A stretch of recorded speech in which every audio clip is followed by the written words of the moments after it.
partiamo con questo lunedì 14 aprile, giornata uggiosa, piovosa, ma si parte lo stesso, si spera che arrivi il sole anche se questa settimana sarà dura, ma noi ci speriamo sempre. Allora vi presento i graditissimi ospiti, abbiamo in presenza Gabriele Prodomo, Presidente Cavalieri Vittorio Veneto. Buongiorno Presidente, grazie di essere qui, assieme a Barbara De Nardi che è Vicepresidente Cavaliere di Vittorio Veneto. Buongiorno. Allora Presidente, buongiorno e grazie. Grazie a voi. Cosa vuole raccontarci questi Cavalieri di Vittorio Veneto, cosa ricordano e questa mattina quale messaggio vuole dare? Prego Presidente Prodomo.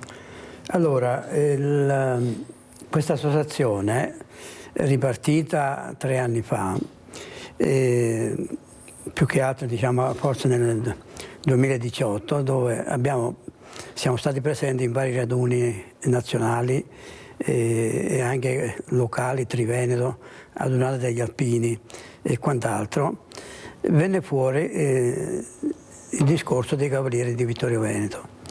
Era a quel tempo dormiente, cioè di dei Cavalieri se ne parlava poco. Poi attraverso un comitato promotore, io sono anche presidente della consulta delle associazioni d'Arma, si parlò di questa cosa e abbiamo pensato bene di parlarne col comune di quanto di cosa volevamo ricordare e volevamo rimettere in piedi di nuovo questa associazione attraverso gli eredi, perché spesso si incontrano delle persone, ripeto, a Vittorio Veneto c'è anche una chiesetta Sacrario delle Bandiere, dove lì conserviamo il gonfalone della Presidenza Nazionale dei Cavalieri di Vittorio Veneto. Allora ci siamo chiesti, noi qui abbiamo la Presidenza Nazionale, però non esisteva una corporazione di un Consiglio Nazionale che potesse reggere questa cosa.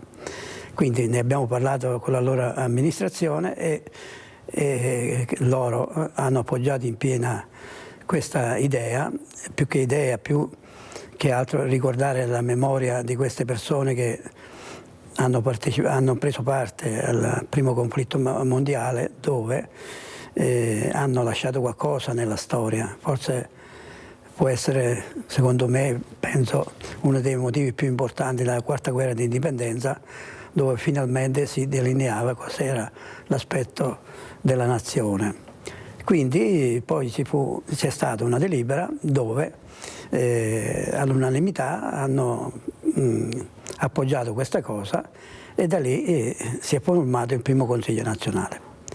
Allora, vediamo anche le immagini di questa chiesa che spiegherà la vicepresidente Barbara De Nardi, l'importanza di capire cosa sono queste chiese, cosa ricordano. Io sono convinta che molti giovani, molti ragazzi, molte persone vedono ma dicono adesso cos'è? Voi fate proprio questo, cercate di far ricordare anche questi preziosi monumenti, perché sono veramente dei monumenti a queste persone che non ci sono più, che sono anche morte per noi, perché siamo diventati così grandi e belli, merito loro anche. Ecco, cosa vediamo qui, Barbara De Nardi? Questo è il Sacrario delle Bandiere di Vittorio Veneto, che conserva, oltre a una serie di labari di associazioni combattentistiche d'arma del territorio, c'è, fra poco la vedrete anche, la bandiera donata dalle donne vittoriesi poco dopo la fine della Grande Guerra.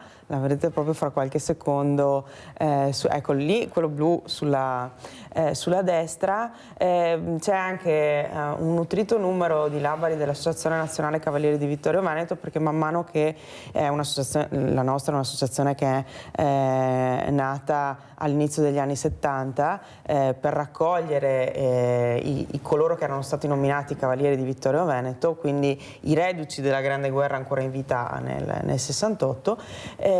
Sostanzialmente, appunto, man mano che venivano chiuse le varie sezioni per la morte degli aderenti, venivano in molti casi trasferiti a Vittorio Veneto, sostanzialmente come se ci fosse un ritorno alla città natale di questi labari, che adesso appunto vengono conservati in questa chiesetta che è a Serravalle, che viene aperta ogni lunedì mattina dalle associazioni d'arma, anche in alcune domeniche e nelle feste nazionali, a cura appunto della consulta delle associazioni combattentistiche d'arma di Vittorio Veneto.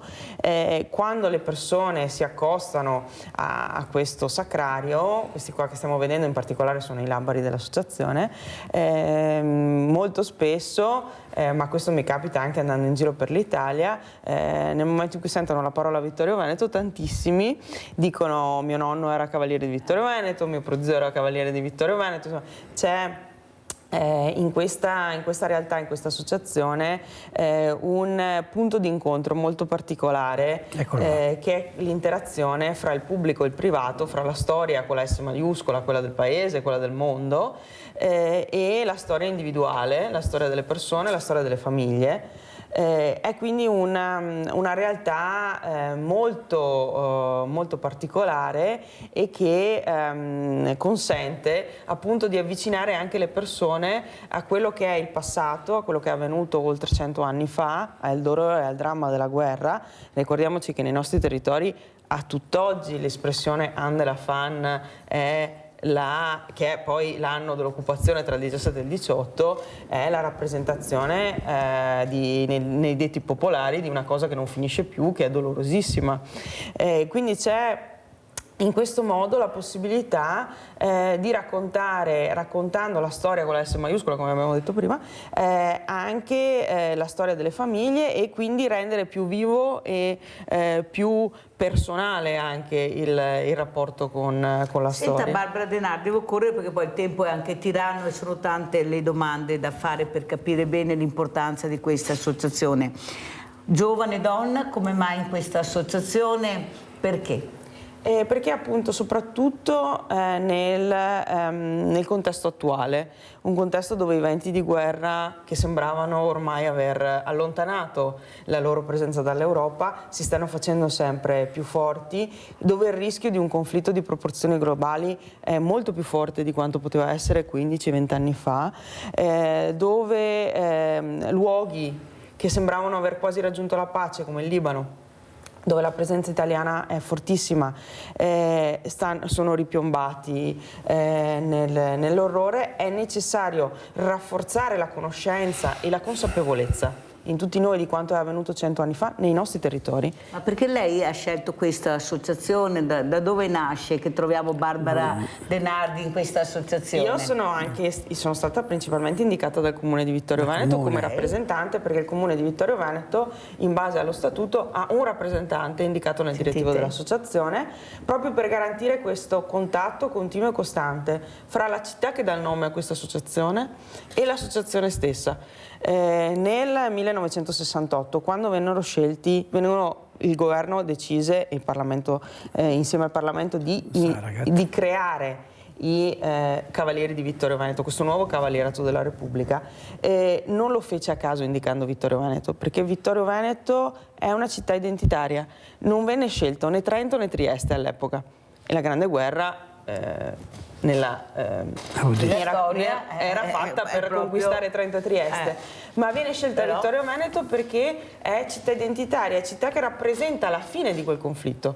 Nel 18 Vittorio Veneto ha scelto come slogan per le commemorazioni del centenario della fine della Grande Guerra: quando scoppia la pace, perché a Vittorio Veneto finisce la guerra e quindi inizia la pace.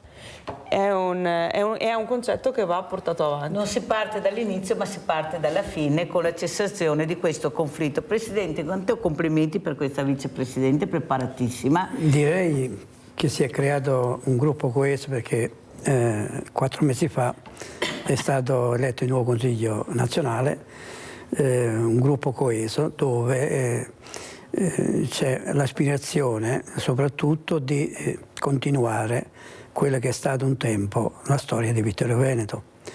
È molto importante, ripeto, come diceva la mia vice, spesso al Sacrario che abbiamo appena visto vengono delle persone a visitare e parlano dei loro antenati, e quindi da più parti d'Italia, oltre che da Vittorio Veneto e dintorni, ma da più parti d'Italia ci viene richiesto questa cosa. Ci sono circa molte regioni dove vogliono di nuovo riattivare queste federazioni, sezioni, perché attraverso le associazioni combattentistiche e altre che sono sul territorio vorrebbero, e noi ci stiamo attivando per questo, per poter rispondere a queste richieste che per noi sono molto importanti, non, ripeto, persone di valore, di spessore. Senta Presidente, come coinvolgere i giovani in questo? Perché gira e rigira, a parte che io sono felice di vedere una giovane donna che spiega questa storia,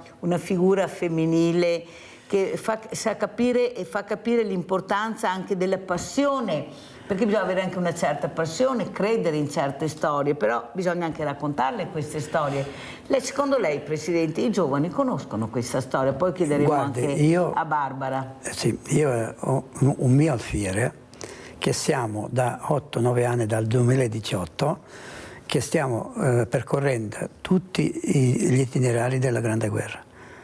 Dove portiamo in giro il nostro gonfalone con entusiasmo, Cima Grappa, Pagari, l'Isola dei Morti. Siamo stati l'ultimo appuntamento che abbiamo fatto a Nuova Gorizia, lì c'è un ossario militare che è stato inaugurato dopo 10 anni che era fermo, e siamo stati lì con il nostro gonfalone di Vittorio Veneto a portare la testimonianza in questo luogo. E questo è un ragazzo di 24 anni che mi segue in tutte Ma noi non abbiamo bisogno di un ragazzo, abbiamo bisogno di ragazzi. Io non li vedo e secondo me non conoscono perché qualcuno non gli ha insegnato. E soprattutto è troppo chiuso, Presidente. Adesso, come dice lei, si sta cercando, anche voi avete rimesso in piedi una storia che non c'era più, l'avete ripresa. Però io sono convinta che grazie anche al mondo del volontariato bisogna riaprire questi sacrari molte più ore al giorno, molti più giorni della settimana. Ecco, dobbiamo farglielo fare a questi ragazzi. Il dopo scuola dovrebbe essere anche questo, educazione civica dovrebbe essere anche questo, perché sennò ce la raccontiamo sempre tra di noi.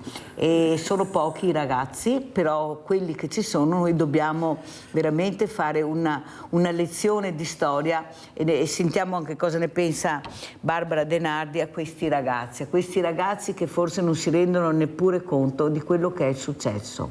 Ecco, perché io mi ricordo non mi ricordo chi è stata quella donna che ha detto: se io vado nelle scuole ma non so se riesco a trasmettere quello che ho provato io, perché io l'ho provato, loro non l'hanno provato, non so se riuscirò a farcela. Lei cosa pensa di questa frase che ha detto? Sembra fosse una partigiana. Prego. Beh, sicuramente è complicato raccontare, ma raccontiamo anche noi che quell'esperienza non l'abbiamo vissuta, nel senso che gli attuali componenti dell'associazione, ma anche gli storici che lavorano, chi si occupa ad esempio del Museo della Battaglia, ma dei tanti altri musei anche che fanno parte ad esempio della rete dei musei della Grande Guerra del Veneto, nessuno ha vissuto la Grande Guerra perché non ci sono più né di fatto i protagonisti né praticamente i testimoni diretti. I miei nonni erano nati nel 14 e nel 15, avevano i ricordi infantili della fame, ma non avevano i ricordi bellici veri e propri, ovviamente. Nonostante questo è importante trasmettere la conoscenza. Il Museo della Battaglia di Vittorio Veneto ospita tante scolaresche e questo è importantissimo. La rete dei musei della Grande Guerra del Veneto sta facendo delle operazioni e delle iniziative molto spesso finalizzate all'avvicinare i giovani, perché come diceva è importantissimo coinvolgerli e renderli consapevoli della storia.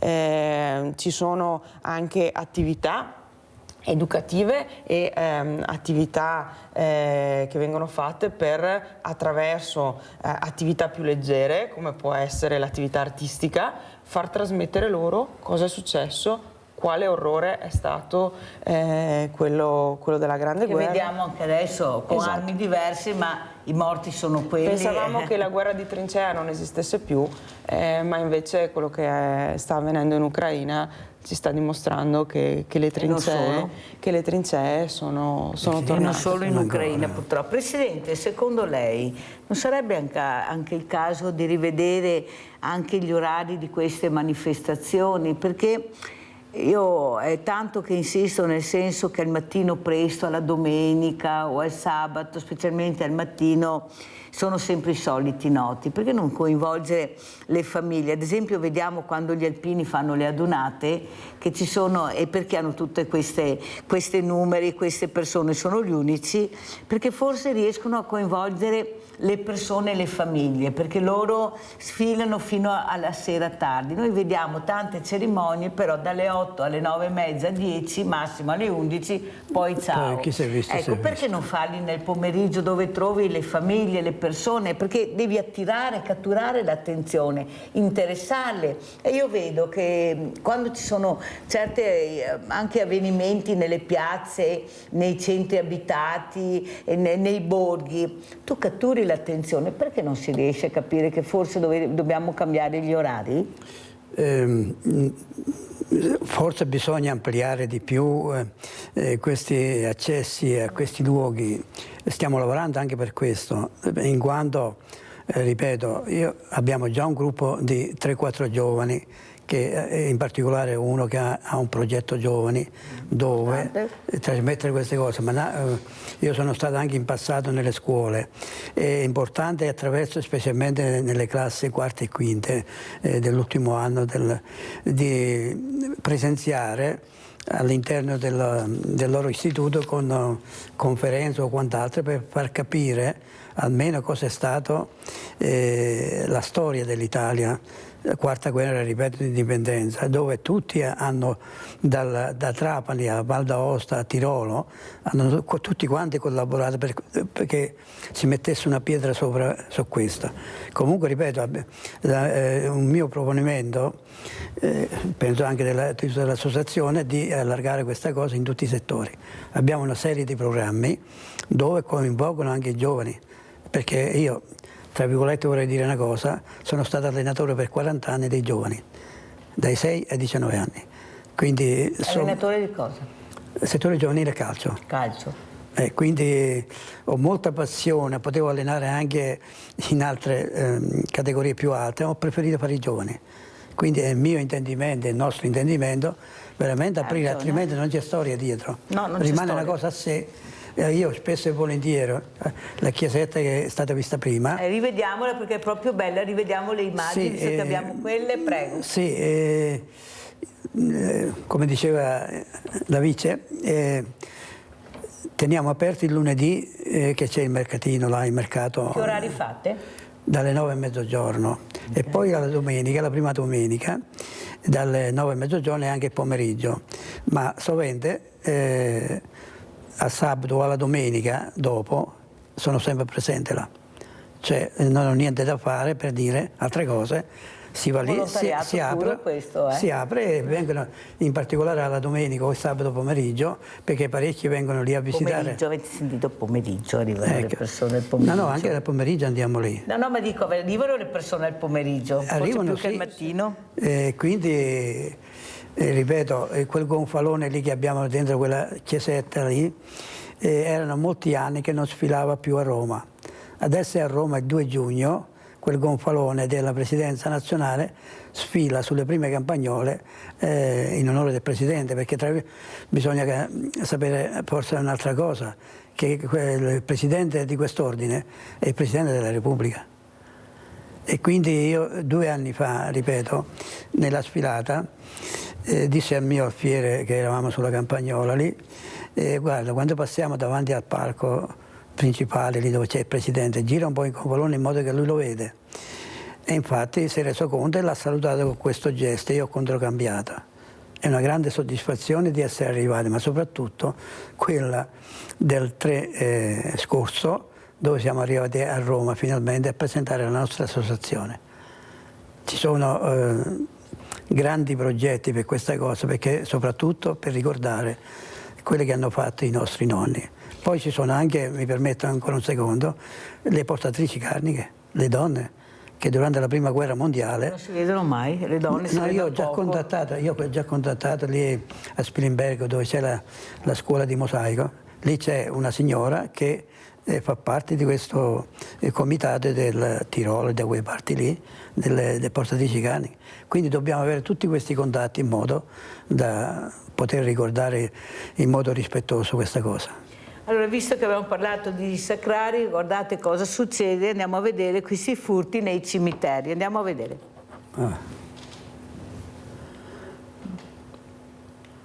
Da Casale a Gaggio a Cavriè si moltiplicano le segnalazioni di furti di fiori e piante dalle tombe nei cimiteri, persone senza scrupoli che non si fermano nemmeno davanti al dolore per la morte, sofferenza che si aggiunge ad altra sofferenza per un atto che va a violare quel semplice gesto di una compagna o di un figlio per sentirsi più vicini al familiare che non c'è più.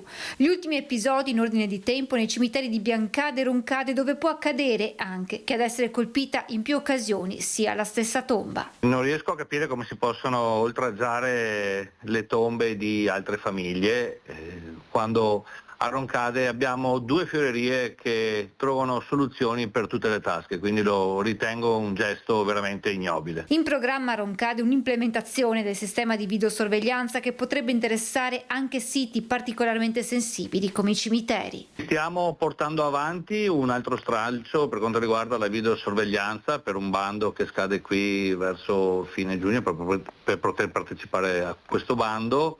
Vedremo se serve implementarla soprattutto nei parcheggi dei cimiteri. Barbara De Nardi, il rispetto di questi luoghi, prima abbiamo parlato dei sacrari, ma anche i cimiteri sono sacri. Io sono convinta che sono ragazzi, ragazzini che, come diceva prima il presidente Prodomo, qualcuno a casa non ha insegnato il rispetto del sacro, i valori, e forse qualcuno lo deve iniziare a fare, perché tutti si passano il cerino, faremo, diremo, valuteremo, sempre con lo zio Remo, però di azioni io ne vedo molto poche. Tante parole, tante promesse, tanto impegno da parte di tutti, ma alla fine noi tutti i giorni apriamo i giornali, sentiamo i telegiornali e questi atti di vandalismo su cose veramente dove il valore del rispetto dovrebbe essere al primo posto, non si vede. Secondo lei, Barbara, cosa si dovrebbe fare anche come figure femminili che forse sono quelle che ci sono rimboccate più le maniche nel territorio, che sanno veramente far capire cosa vuol dire essere in prima linea nel rispetto della persona? Prego, Barbara. Ma innanzitutto forse ci sarà la necessità di una presa di consapevolezza da parte di tutti. Molto spesso, prima si diceva passare il cerino, no? E non è solo passare il cerino, certe volte si passa anche, il ragionamento è sempre responsabilità di qualcun altro.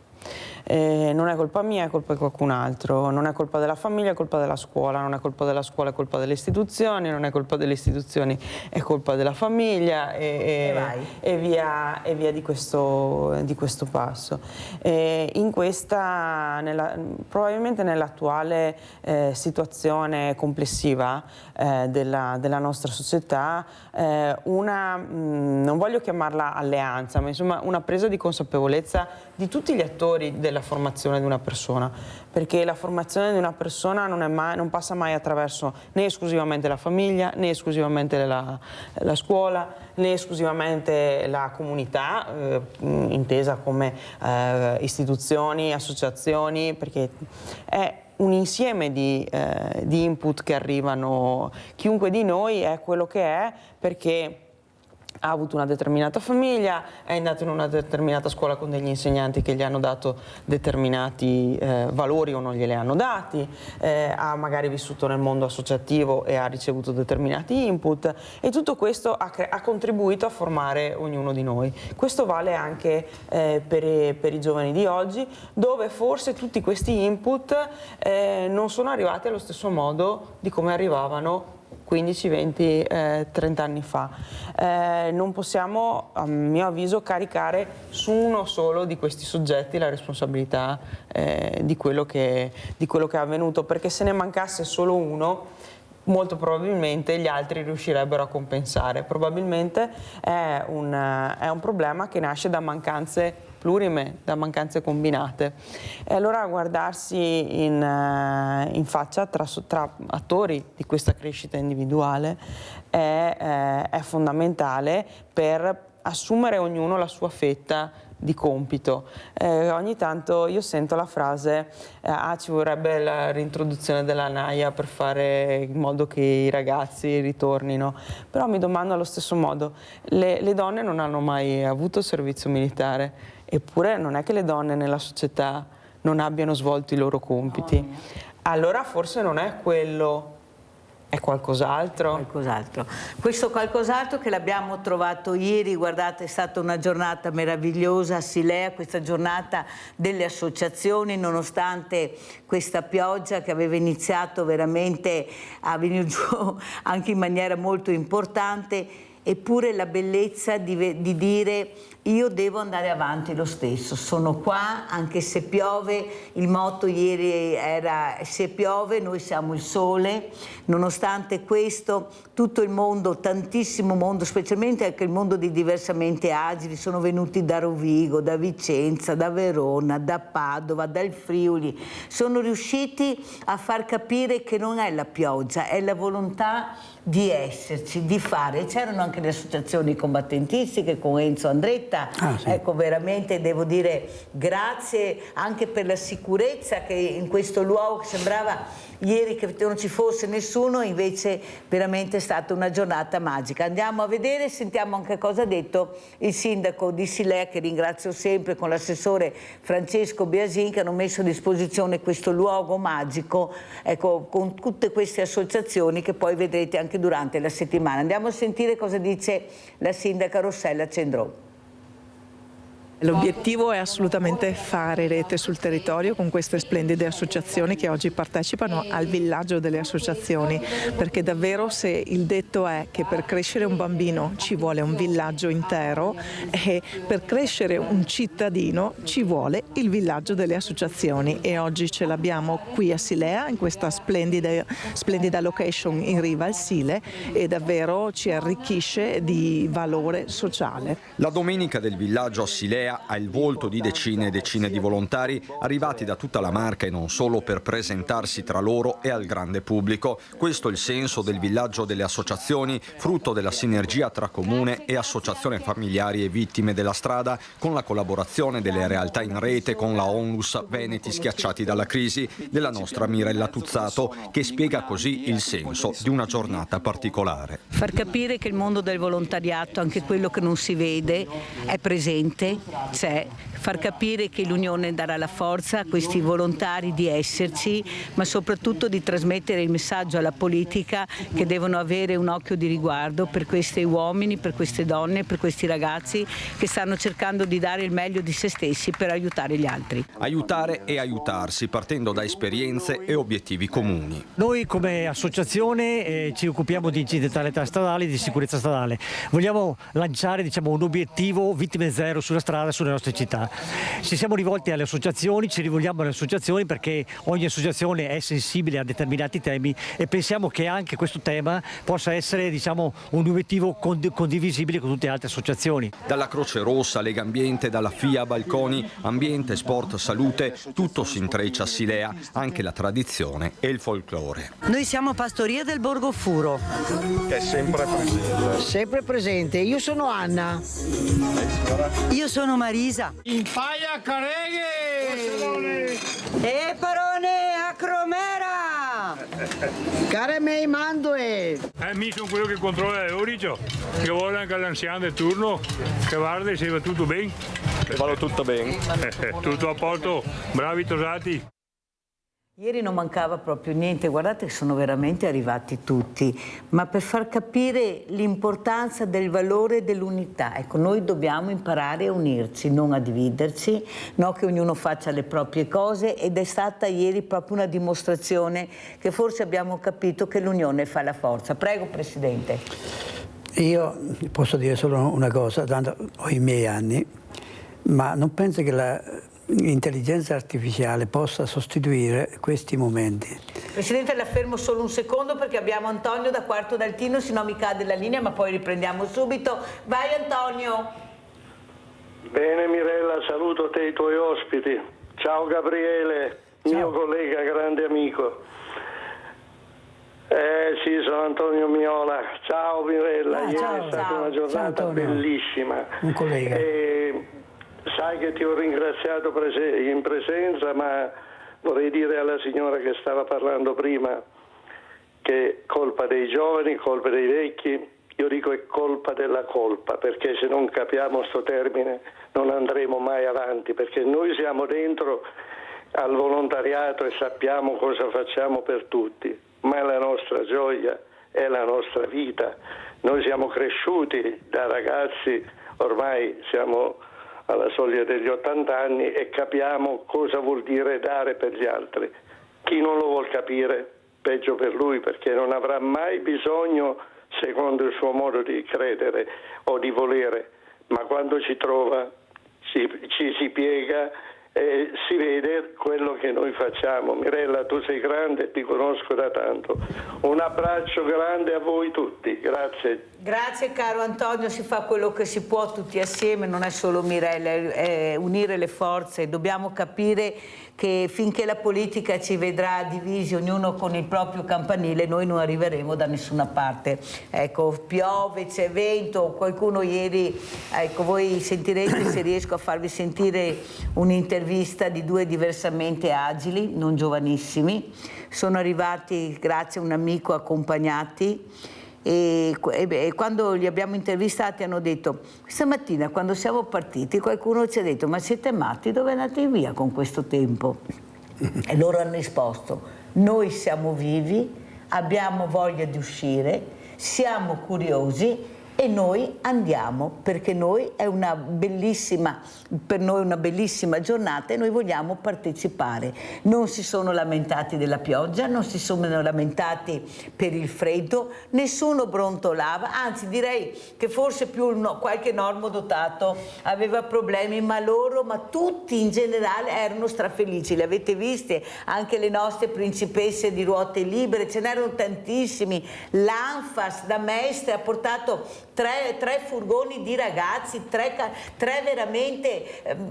veramente ma strapieni, e loro erano ma quale pioggia, quale freddo, ci si diverte, non si sente niente quando l'obiettivo è stare assieme tutti uniti, c'era la musica, c'era l'allegria, ma chi se ne frega del freddo? Ecco Barbara, anche questo vuol dire trasmettere i valori, le tradizioni, avete sentito le nostre tradizioni, i dialetti, le storie, gli arnesi, ma quando mai vediamo queste storie se non ci fossero queste associazioni di volontariato? Prego Barbara. Il mondo dell'associazionismo è un mondo fondamentale in Veneto, in modo particolare, nel senso che abbiamo da sempre un terzo settore che sia sociale, culturale, sportivo o di altro tipo estremamente sviluppato, e è una ricchezza non solo per le istituzioni che con questo mondo spesso collaborano in modo molto felice, direi, e anche in modo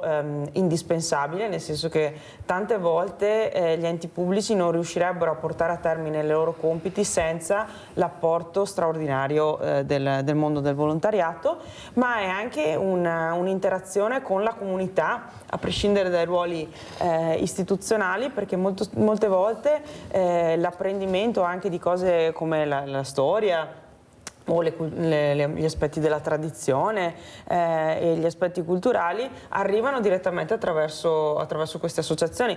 Penso che chiunque di noi abbia l'esperienza di concerti, di attività culturali, libri presentati o quant'altro, che sono figli quasi esclusivamente dell'impegno di tantissime associazioni di volontariato, per non parlare del mondo della protezione civile, del contributo che le associazioni hanno dato, di associazioni di tutti i tipi durante il periodo del Covid. Certo. Perché stiamo parlando di fatti di 5 anni fa, non di una vita fa.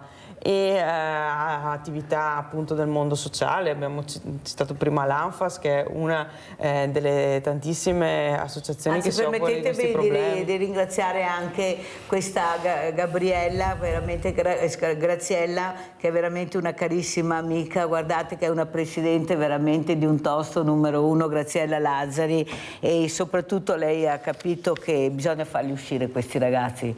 Non è il problema del tempo, è se vuoi farli uscire, se vuoi metterci l'impegno, se vuoi fare il volontariato, e noi li abbiamo visti con questi accompagnatori, con questi educatori. Cioè, bisogna capire che non sono loro che vogliono stare dentro casa, c'è qualcuno che vuole che loro stiano là. Quel papà che avete sentito che ha chiesto un lavoro per suo figlio, e il ragazzo fa il cameriere, è un ragazzo con la sindrome di Down, ma è bravissimo. Davide, che saluto, e papà Bernardino, anzi lo porterò in trasmissione, che lui è bravissimo. Allora io mi domando, cercano personale, camerieri, e come non si trovano? Ci sono, dovete anche fidarvi di queste persone perché sanno lavorare, è quello il problema che noi abbiamo. Per questo serve anche far vedere queste manifestazioni, perché noi abbiamo delle persone che possono fare questi lavori, però noi siamo abituati, noi in generale parlo, a vederli con occhi diversi, come che questi ragazzi non riescano a farcela, e non va bene questo. Presidente, cosa dice? Anzi, aspettiamo perché dobbiamo andare in pubblicità, perché pubblicità.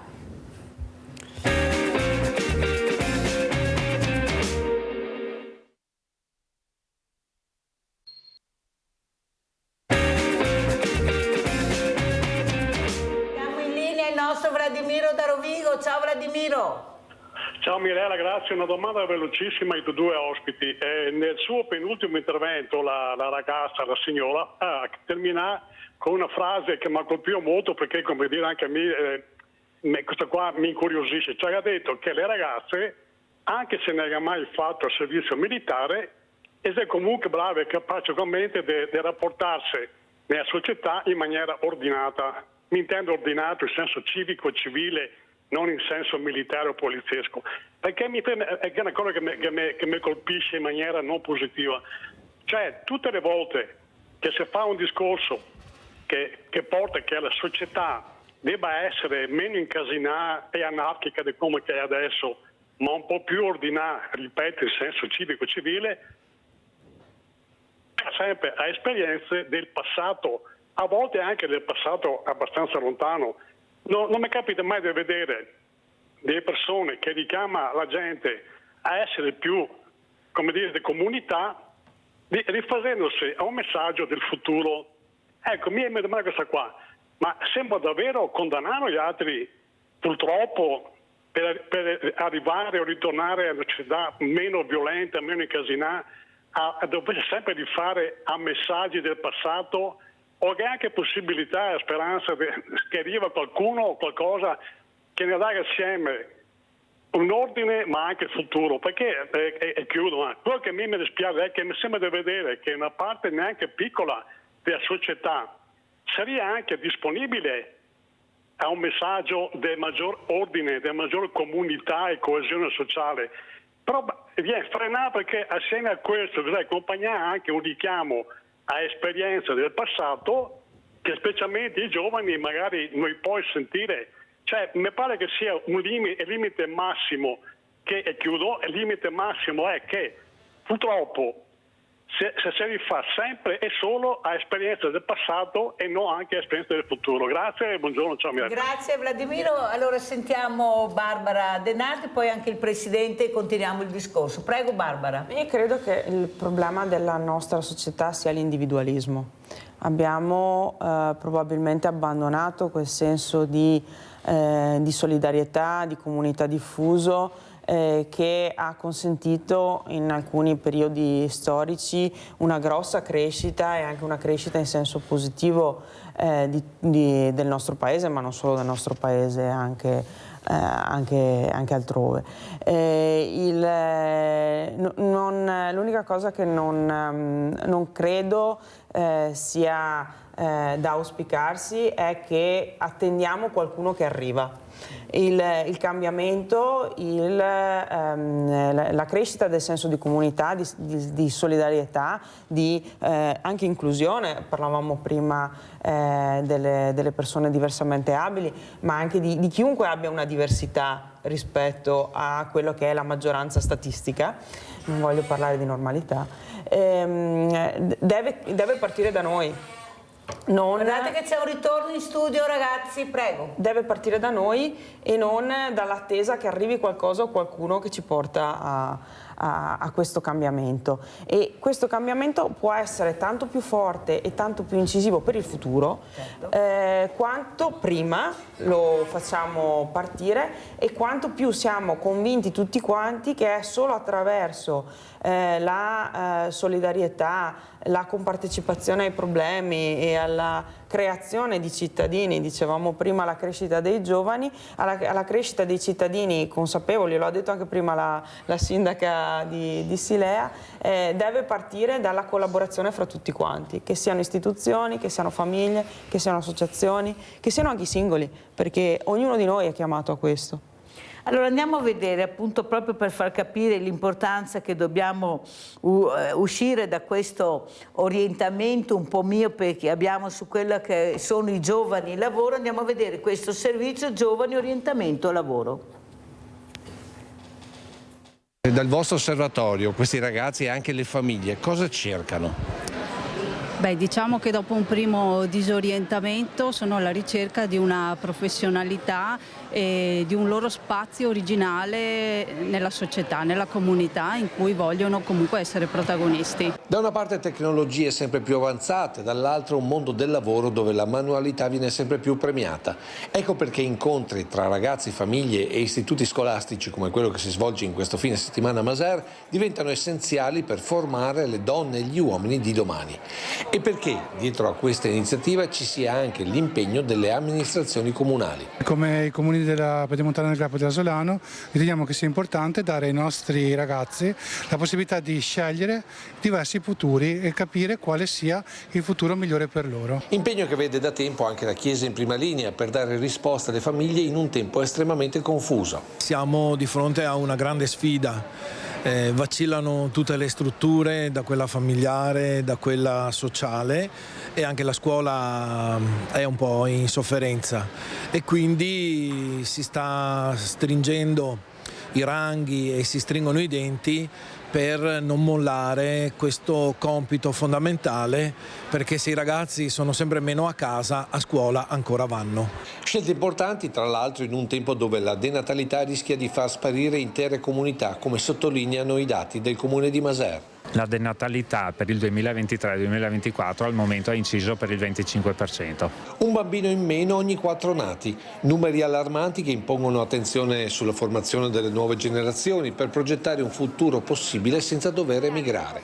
Ecco allora l'importanza della varietà negli indirizzi scolastici.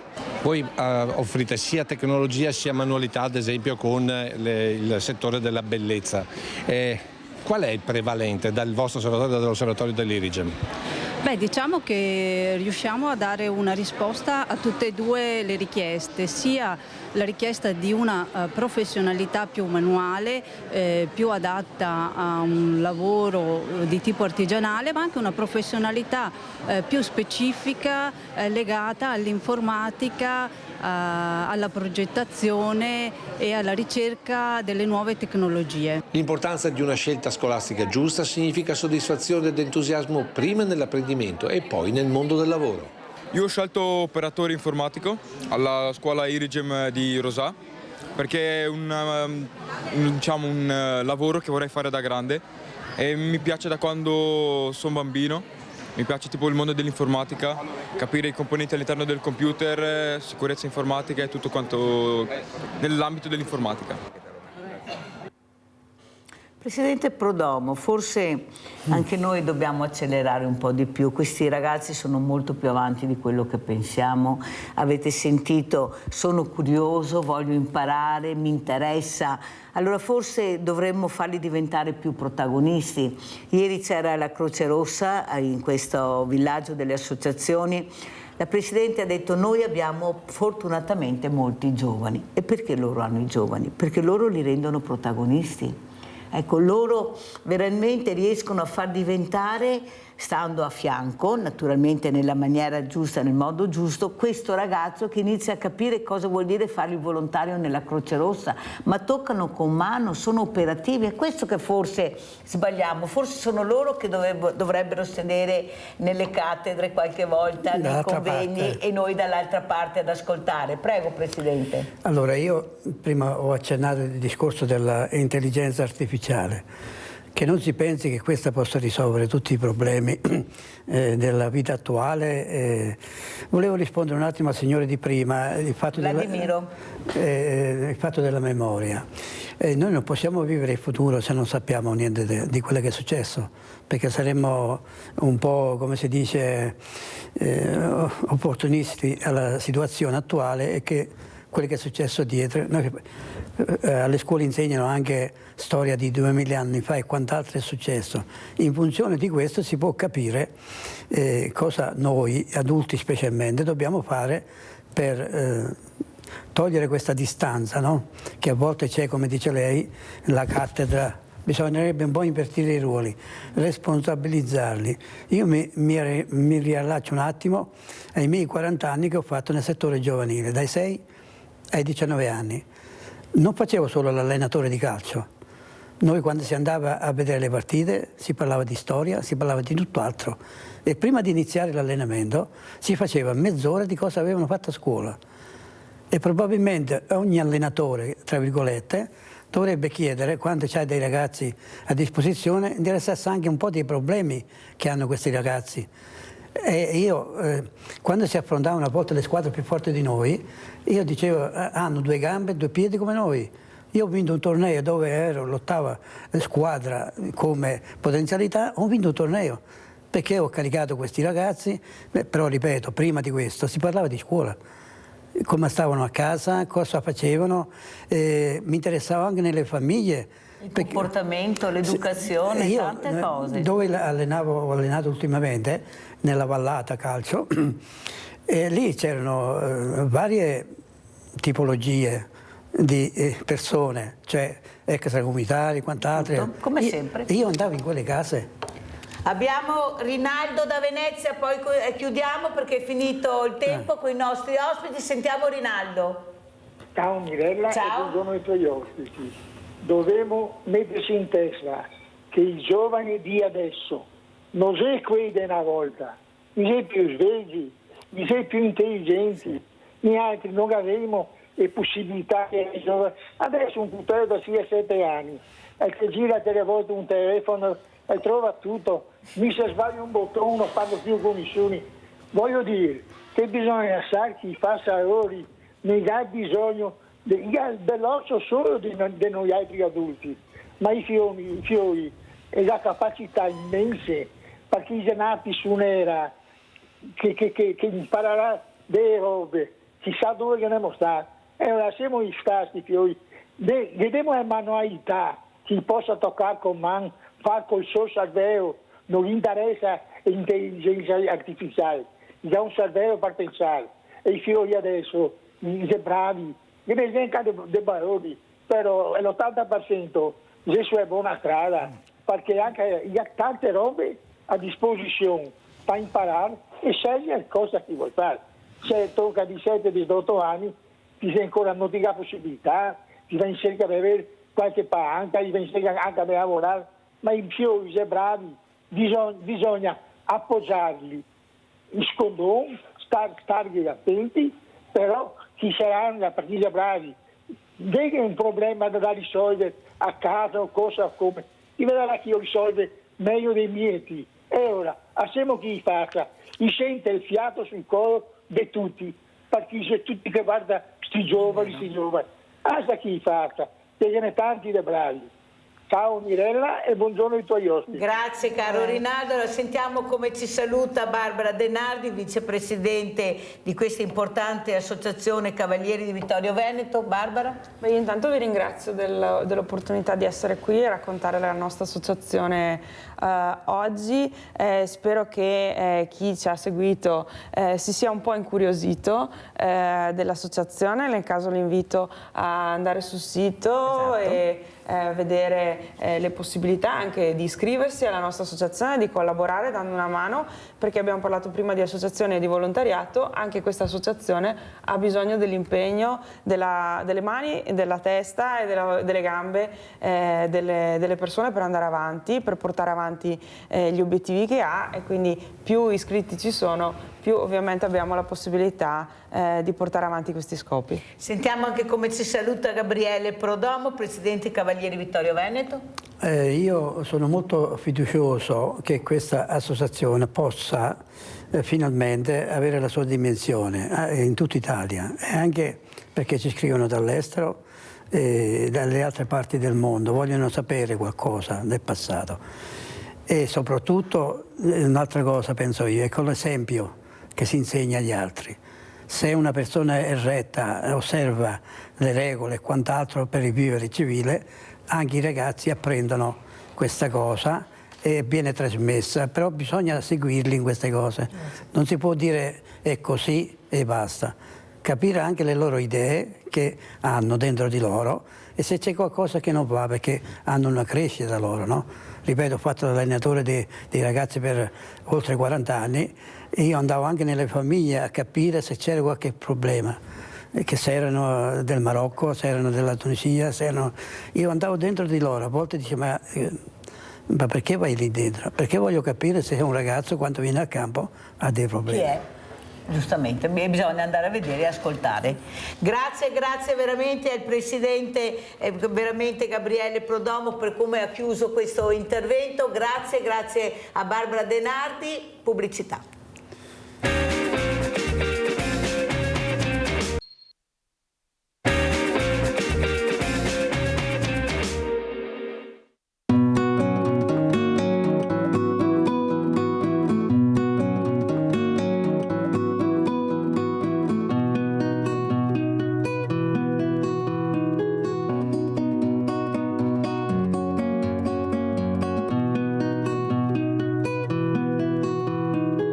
Cos'è la Stanza di Jacopo? La Stanza di Jacopo è un'associazione no profit, nata allo scopo di offrire sollievo alle persone che si trovano ad assistere un proprio caro in situazioni di emergenza, creando piccole oasi di accoglienza all'interno delle strutture ospedaliere. Con fondi propri e donazioni l'organizzazione fornisce agli ospedali e case di cura che ne fanno richiesta l'allestimento di un kit completo per arredare e rendere confortevole un locale interno. La Stanza di Jacopo, anche di minime dimensioni, ma il più possibile vicino al malato. A chi è rivolta? A chi assiste una persona cara, ricoverata in una struttura ospedaliera che vive una situazione per definizione dolorosa e stressante. Quando poi, in atto l'emergenza, il pericolo di vita improvviso che coglie di sorpresa ogni aspetto della vita propria di chi assiste o semplicemente attende in ansia una notizia, passa spesso in secondo piano. Non servono esempi, basta fare monte locale e quanto dolore evitabile si aggiunge a quello inevitabile quando, impotenti dietro una porta chiusa che separa da una persona cara in pericolo, affamati di notizie, non si può nemmeno contare nel conforto di una sedia, di un angolo, di riservatezza, della possibilità di riprendere le forze o sfogare il proprio dolore in un ambiente che non appaia indifferente o ostile. Siamo col presidente dell'associazione La Stanza di Jacopo, ma oltre il presidente lui era il papà, è il papà della fidanzata di Jacopo. Lei ha spiegato molto bene, su pochi attimi succede il finimondo. Bisogna reagire, ma soprattutto credere in qualcosa che può aiutare gli altri. Cosa vuole dire soprattutto alla signora Tocchio? Perché ha avuto una forza e una grinta che anche assieme a lei poi ha avuto la forza di portare avanti questo obiettivo importantissimo che sono queste stanze all'interno degli ospedali. Cosa vuole aggiungere? Io innanzitutto ho un dovere che mi corre, quello di ringraziare questa comunità, perché l'accoglienza che ci è stata fatta è meravigliosa.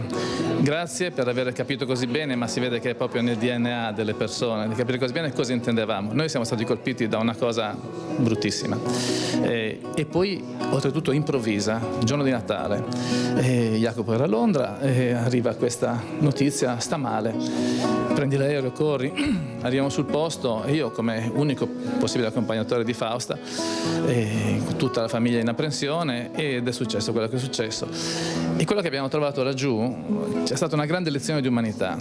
È stato quasi umiliante scoprire che qualche altro faceva queste cose e noi non le avevamo forse mai viste da noi. E cosa abbiamo pensato?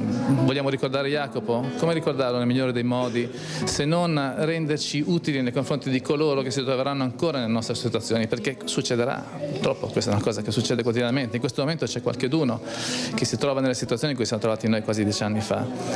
E Jacopo ci avrebbe pensato, perché era un ragazzone pieno tutto cuore. Adesso il suo cuore batte all'interno del cuore di un'altra persona.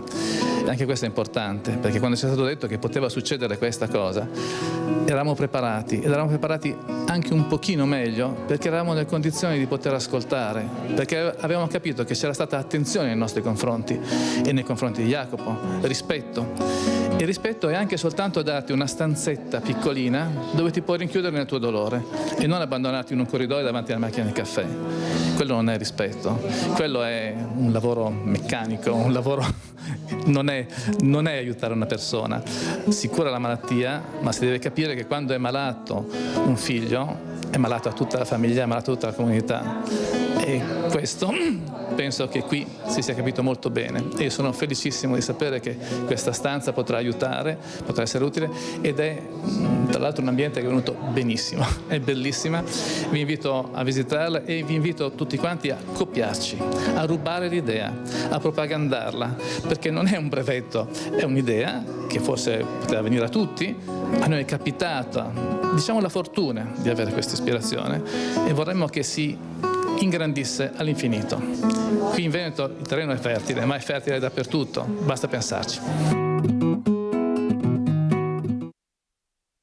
Era il 2019, precisamente gennaio, dove si apriva la 7ª stanza di Jacopo. Io veramente sono orgogliosa di avere questa mattina a fianco Fausta Tocchio, questa presidente, ed è adesso la presidente di queste stanze. Era la 7ª nel 19 e adesso siamo nel 2025, poi vedremo. Ancora si è lavorato per questo, per far capire l'importanza di queste stanze. Allora saluto Fausta Tocchio. Ciao Fausta, grazie di essere qui, veramente grazie. Grazie a voi. Saluto anche Roberto Michelon, responsabile progetto Giocare in Corsia.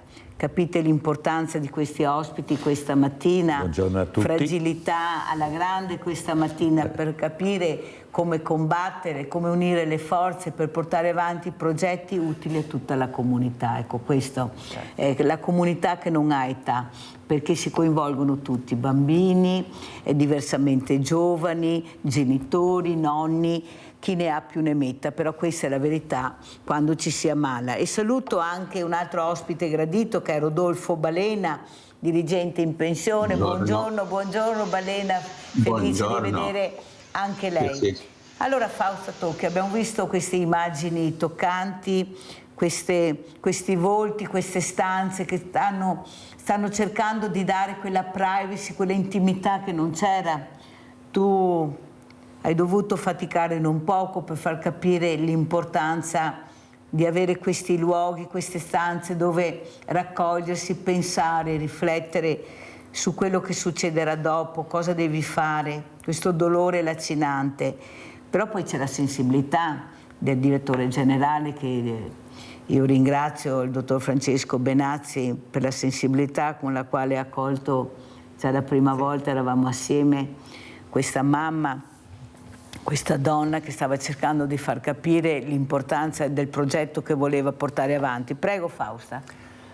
Allora, intanto un grazie infinito a Mirella, perché è stata l'artefice della prima stanza di Jacopo a Treviso. Attraverso Mirella c'è stato questo contatto che poi è cresciuto nel tempo e immediatamente c'è stata un'empatia, ecco, al di là di quella fra di noi, ma proprio col direttore generale, col dottor Benazzi, che non smetterò mai di ringraziare per la sua affettività, ecco, perché poi sono altre le cose che emergono da una conoscenza così formale, si passa a percepire invece emozioni che vanno molto al di là.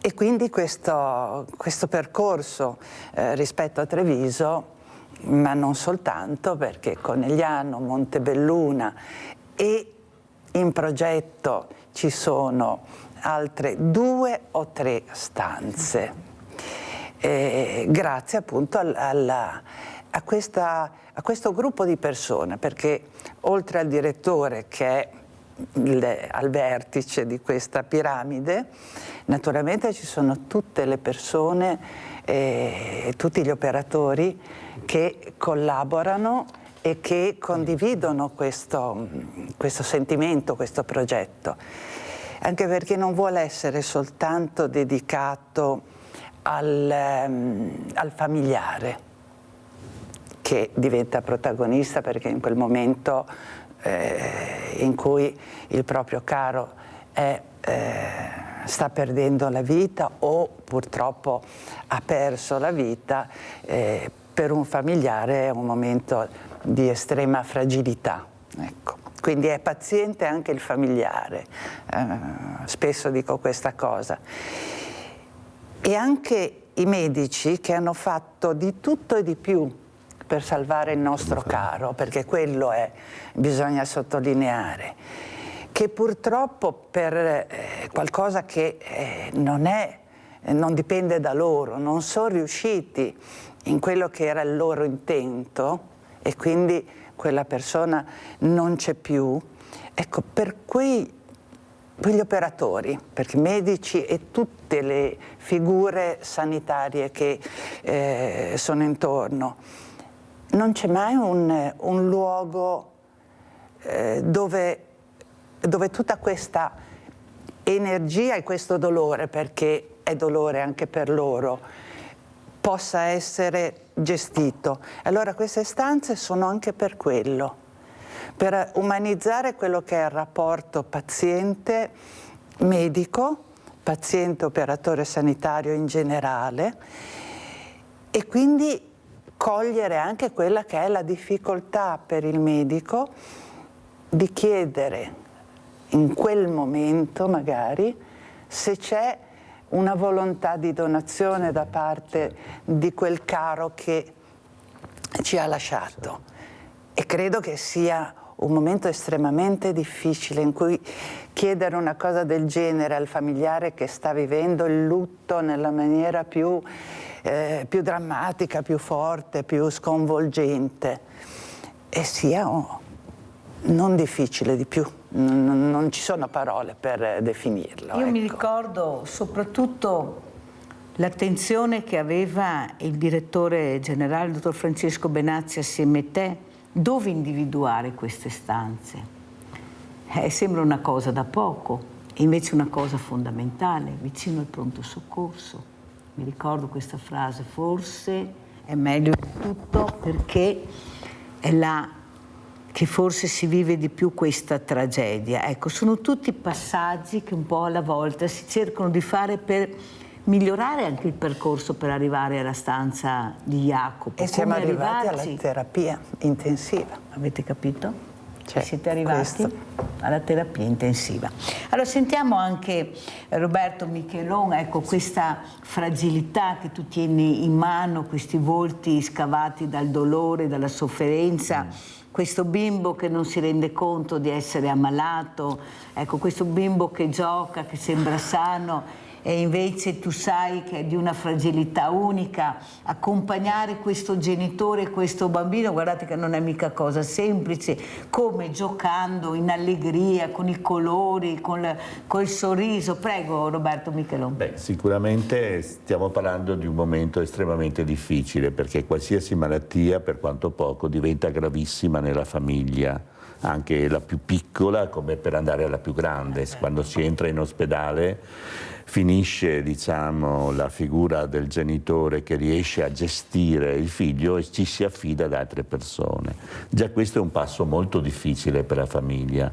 Improvvisamente si sentono incapaci della gestione della relazione e anche del riferimento da parte della fiducia del bambino, perché il bambino guarda la mamma, guarda il papà e vede delle persone che stanno aspettando le parole di altri. E questo è quello che succede sempre. Ricordo un caso, ma proprio per dire cosa vuol dire. Io ricordo una madre straordinaria, dico una madre. Era i primi anni che facevo volontariato ed ero in pediatria, e ricordo questa mamma di questo bambino che purtroppo era gravemente malato con un tumore, ma non è questo, fortissima, che ci accoglieva col sorriso, cercava di interagire con questo piccolo giovane uomo e poi usciva, andava nel nostro stanzino a piangere, disperarsi, a fumare la sigaretta, a fare tutte quelle cose di cui aveva bisogno per ritornare ad essere quella madre che era necessaria per quel bambino in quel momento. E io ricordo di questo, la forza di trovare anche in situazioni così difficili il coraggio, l'ardimento proprio di affrontare un argomento che mai avresti voluto affrontare, come quello della donazione, come appunto detto, che ci parlavamo fuori, che penso sia la cosa di una generosità assurda, vorrei dire, lo parlo perché l'ho vissuto, nei confronti di un'altra persona che nemmeno conosci, dare una parte di te. Ecco, penso che questo sia veramente il significato del dono. Il donare. Il donare. Ecco, rispetto a noi, diciamo, al di là di questi discorsi estremamente seri, ci occupiamo del gioco del bambino, perché il bambino ha diritto a giocare in ogni momento della sua vita. Vediamo anche le immagini di giocare in corsia, che così riusciamo a capire anche l'importanza dei giochi di questi bimbi nel mondo, perché abbiamo bambini nel mondo che stanno soffrendo in maniera incredibile, ecco, con delle lacerazioni anche e con dei traumi a quelli che riusciranno anche a sopravvivere, che non passeranno mai. Forse dovremmo riflettere anche su questo, molto sul fatto, o i diversamente agili che non possono neppure scappare, cioè sarebbe veramente tanto da riflettere. Allora sentiamo Rodolfo Balena, buongiorno. Eccomi qua. Eccoci qua. Ho seguito con attenzione che la stanza di Jacopo è diventata le stanze di Jacopo.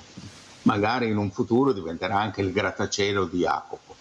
Una bella iniziativa, e che, dico la verità, che anche mi commuove, e sono felice di poter commuovermi e anche piangere in certe situazioni, perché vuol dire che sono vivo. Se sono vivo io, che sono anziano, per i giovani purtroppo non si riesce sempre a fare di tutto per salvarli. Comunque questa è la natura, questa è la vita, però questo non ci esime di dover partecipare e dare il massimo di noi stessi per chi ci sta vicino e soffre. E per dire che soffre intendo non soltanto gli ammalati, ma anche le famiglie. In passato ho visto che spesso il dramma della malattia di un congiunto, se di un bambino ancora più dura, coinvolge tutta la famiglia, genitori, nonni, zii, è veramente una tragedia. È una tragedia che noi possiamo attenuare, non possiamo diciamo, farla scomparire, però stare vicino e dare il conforto è una cosa molto ma molto importante. Allora, ecco, speriamo anche perché che Rodolfo è la cosa che mi ha Balena è colpito qui di questa più. mattina. Naturalmente Rodolfo, non mi sente. ci sono tante sofferenze nel mondo dovute a guerre, dovute a battaglie, dovute ad assalti nei kibbutz e sgozzare chi c'era dentro, bombardamenti che seguono e bambini che muoiono anche su quello, dunque una tragedia immane che purtroppo non siamo in grado, almeno io, noi, della nostra importanza, ma è in mano a dei potenti e non conosciamo i loro disegni purtroppo. Allora, Rodolfo Balena, spieghiamo anche perché Rodolfo Balena è qui a Sveglia Veneti. Chi è Rodolfo Balena? Io l'ho conosciuto che aveva un'associazione, poi adesso cosa fa Balena? Ecco, ora avevo l'associazione che era Pari e Uguali e che siamo riusciti anche a fare 7 premi annui premiando soprattutto donne che si erano distinte, ma poi anche degli uomini e si sono distinte nei vari rami della vita.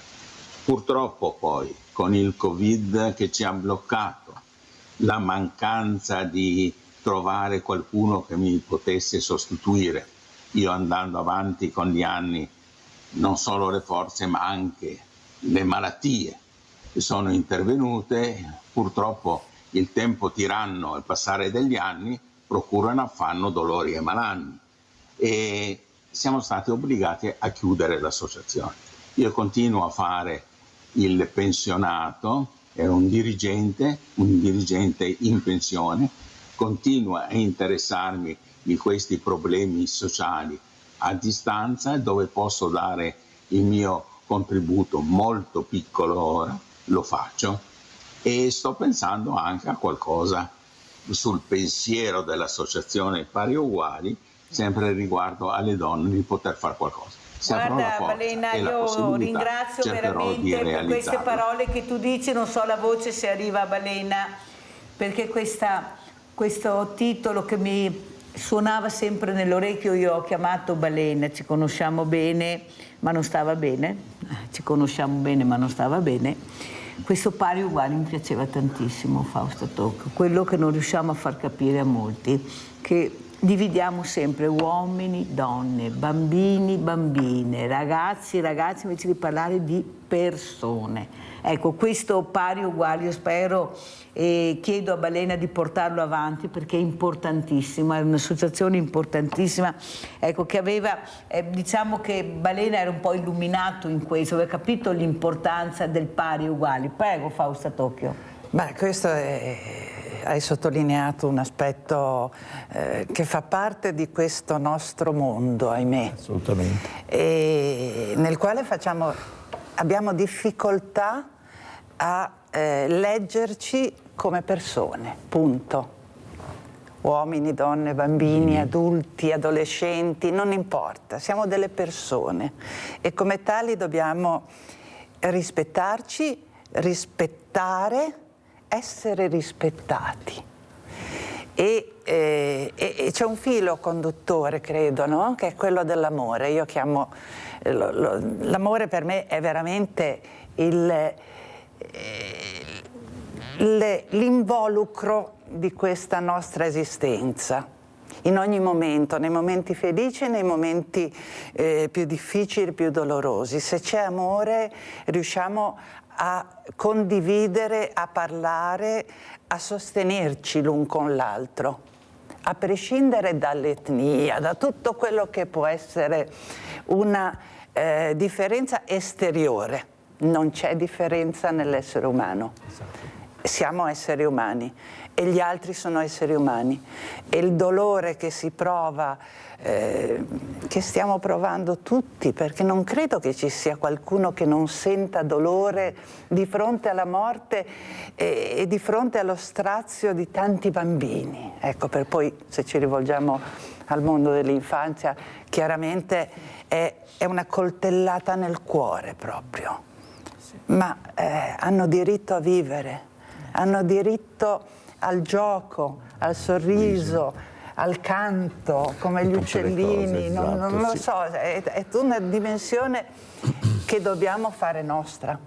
E per fortuna che c'è veramente questo mondo del volontariato, dell'associazionismo che sta facendo questo. Sì, vorrei aggiungere a queste parole che poi tutte le motivazioni, adesso stiamo vivendo delle guerre, assurde guerre che sono nate per vari problemi, per tutte queste cose, nessuna giustificabile, che poi le guerre si sono trasformate in odio.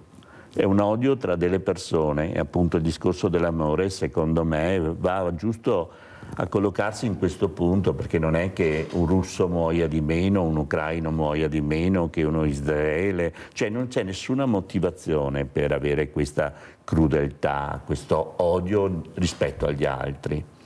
E questo è quello che sta limitando, perché mano a mano che queste motivazioni politiche, economiche, questo aumenta invece un odio che viene l'odio della persona, dove vedi dall'altra parte delle persone che sono uguali a te. Mi ricordo la battaglia di Pietro di André per i miei tempi, che appunto diceva questo, ha lo stesso identico sguardo, lo stesso identica persona, e questo è quello che accade.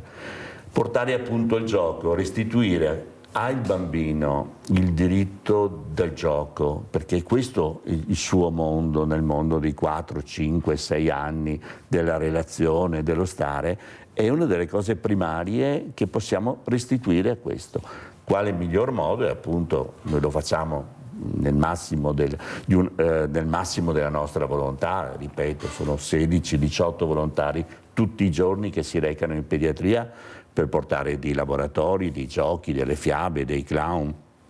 Abbiamo arredato la pediatria adesso, che spero verrà inaugurata tra poco appena riusciamo a finire tutte quante le porte, con delle decorazioni di un animale, trasformando tutta la pediatria in una savana, con tutti dei disegni in A2, plastificati, staccabili, disegnati da Chiara Tronchin, che è una nostra illustratrice. Abbiamo fatto tutti questi disegni originali per far sì che non è solo un numero, una porta, ma quanto più bello è per un bambino dire che sono nella stanza dei delfini che essere nella stanza numero 14, che almeno sa che cosa vuol dire, tra parentesi, o il bambino che va a trovare la sua stanza appunto perché riconosce delle immagini che gli rimangono.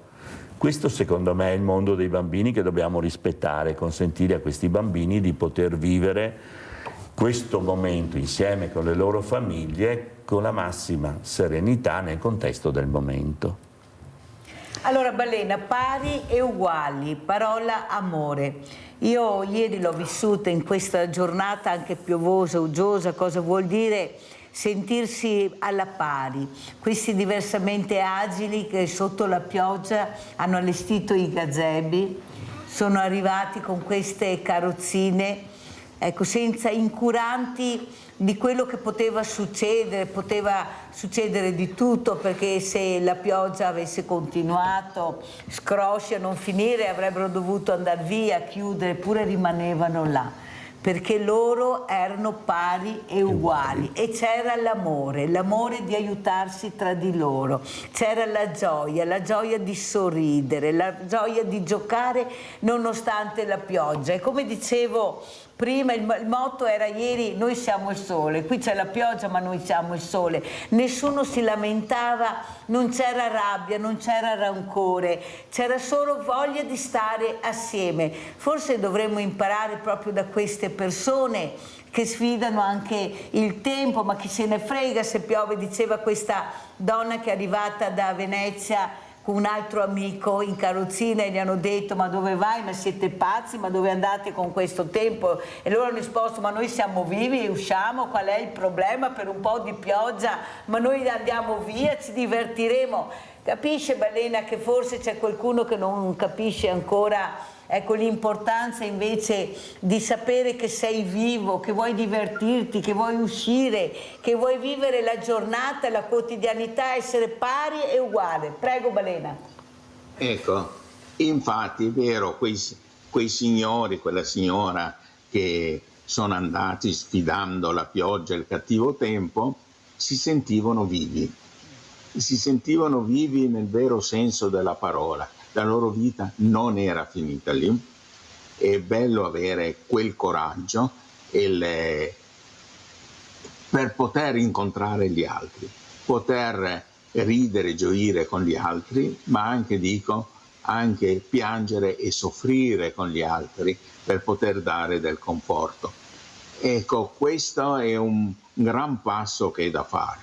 Pari e uguali, sì, pari nel senso di pari diritti di avere, diritto di vivere senza delle interferenze che creano delle barriere e senza delle disposizioni, delle leggi che tarpano qualsiasi possibilità di comunicare liberamente. Questo per portare pari, ma diventando pari si è anche liberi in questo caso. Per questo noi avevamo scelto quel nome Pari e Uguali e aveva avuto anche successo, in effetti. Il mio, non dico appello, ma il mio pensiero è di dire che dobbiamo affrontare questa strada. Purtroppo talvolta succede che quando ci sono riunioni di associazioni e così simili ci sono le sgomitate di chi vuole andare avanti, i suoi progetti che prevalgano su quelli degli altri e spesso legati anche a delle convenienze politiche. Dovrebbe essere superato tutte queste cose. Le buone idee, le buone intenzioni uno le trova da qualsiasi parte, basta individuarle e farle emergere. È cosa facile? No, non è affatto facile. Però se non si inizia non si arriva mai da nessuna parte. Bravo Balena, io penso proprio che sia anche il mondo del volontariato che dovrà fare questo, come dici tu, perché non mi sente Balena quando parlo? Delle idee, anche confrontarci, non si è detto sempre amichevolmente, ma l'importante è fare emergere le buone intenzioni. Allora Balena, io ieri, e adesso rivedremo il servizio perché vale la pena di vederlo, guardate che tutti ieri non scommettevano niente su questa giornata che sarebbe andata male, tanto lavoro, tanto impegno, non arriveranno, eppure alle 7:30 eravamo là, tutti quanti. Andiamo a rivedere il servizio, grazie.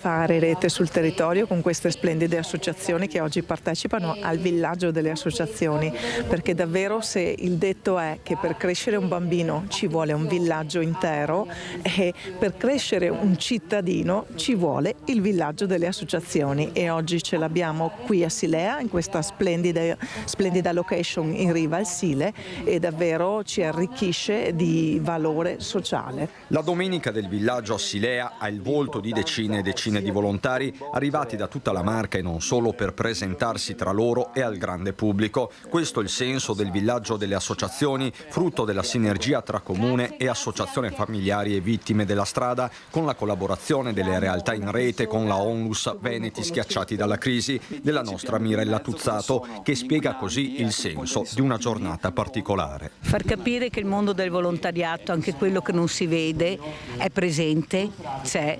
Far capire che l'Unione darà la forza a questi volontari di esserci, ma soprattutto di trasmettere il messaggio alla politica che devono avere un occhio di riguardo per questi uomini, per queste donne, per questi ragazzi che stanno cercando di dare il meglio di se stessi per aiutare gli altri. Aiutare e aiutarsi partendo da esperienze e obiettivi comuni. Noi come associazione ci occupiamo di incidentalità stradale, di sicurezza stradale. Vogliamo lanciare un obiettivo vittime zero sulla strada, sulle nostre città. Ci siamo rivolti alle associazioni, ci rivolgiamo alle associazioni perché ogni associazione è sensibile a determinati temi e pensiamo che anche questo tema possa essere, diciamo, un obiettivo condivisibile con tutte le altre associazioni. Dalla Croce Rossa, Lega Ambiente, dalla FIA Balconi, ambiente, sport, salute, tutto si intreccia a Silea, anche la tradizione e il folklore. Noi siamo Pastoria del Borgo Furo. Che è sempre presente. Sempre presente. Io sono Anna. Io sono Marisa. Impaglia careghe! E parone a Cromera! Care mei mandoe! Mi sono quello che controlla l'Euricio, che vuole anche l'anziano del turno, che guarda se va tutto bene. Va tutto bene. Tutto a posto, bravi tosati. Fausta Tocchio, io mi domando, se non ci fosse il mondo del volontariato, cosa sarebbe il nostro paese, la nostra società, i nostri giovani, i nostri diversamente giovani, diversamente agili? Prego Fausta.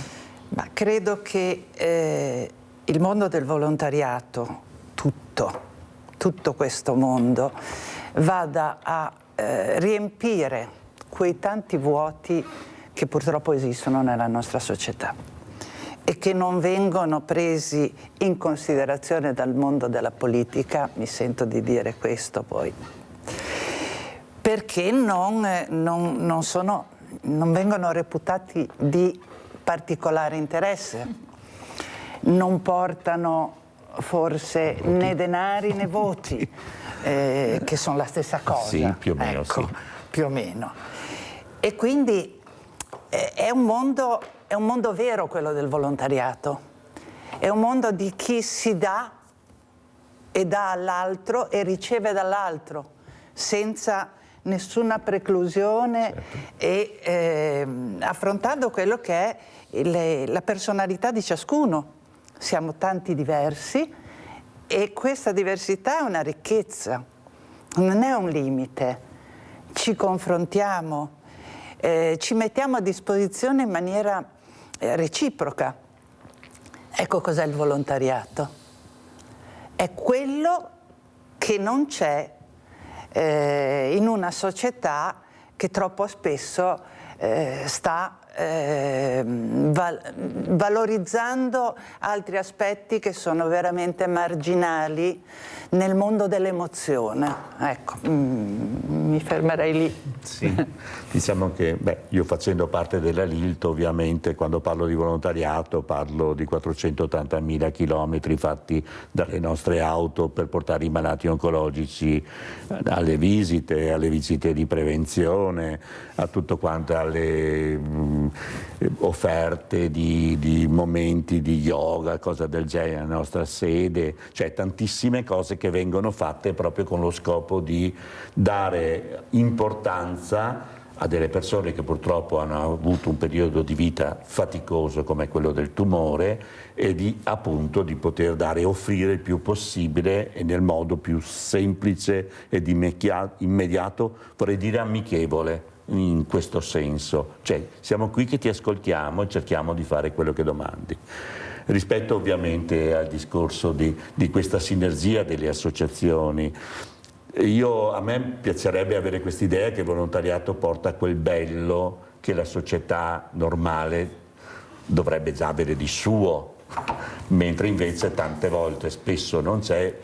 E devo dire che delle volte ci vivono anche come se facessimo parte dell'arredamento, anche se siamo molto importanti, ecco, siamo molto importanti e se ne accorgono immediatamente quando non c'è il volontario che va a dare quel qualcosa in più, a coprire parlo della pediatria, a coprire quei tempi morti dalla terapia che ovviamente i medici straordinari, meravigliosi che io conosco, perché, ripeto, grandissima stima per tutte quante le personale sanitario che ci accolgono con il sorriso e ci conducono appunto nel loro mondo, noi collaboriamo. Appunto. Ecco, quello che però traspariva ieri, che io ero molto preoccupata con gli educatori gli accompagnatori, c'erano delle persone meravigliose ieri, veramente di domenica, continuare a fare il lavoro per far divertire queste persone, perché loro, questi ragazzi, queste ragazze, non volevano andare a casa.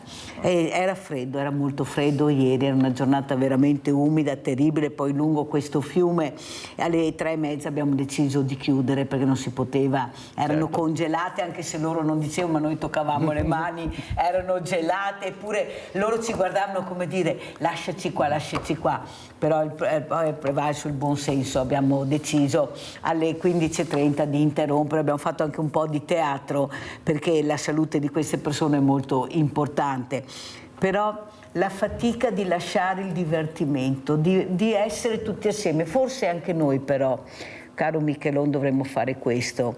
Le più grandi associazioni dovrebbero capire delle volte che bisogna anche scendere un gradino 2 in meno, partecipare, stare assieme, non avere sempre questo campanile che svetta più alto, perciò io non mi sento di far parte di quel gruppo perché sono talmente grande, talmente importante che non faccio parte del villaggio. Ecco, io lo dico apertamente, forse qualcuno deve avere un po' più di umiltà, anche se ha dei grandi numeri, delle grandi risorse, però capire l'importanza del villaggio. Ecco, il villaggio è questo che tu devi capire, non ci sei solo tu, siamo in un villaggio tutti assieme.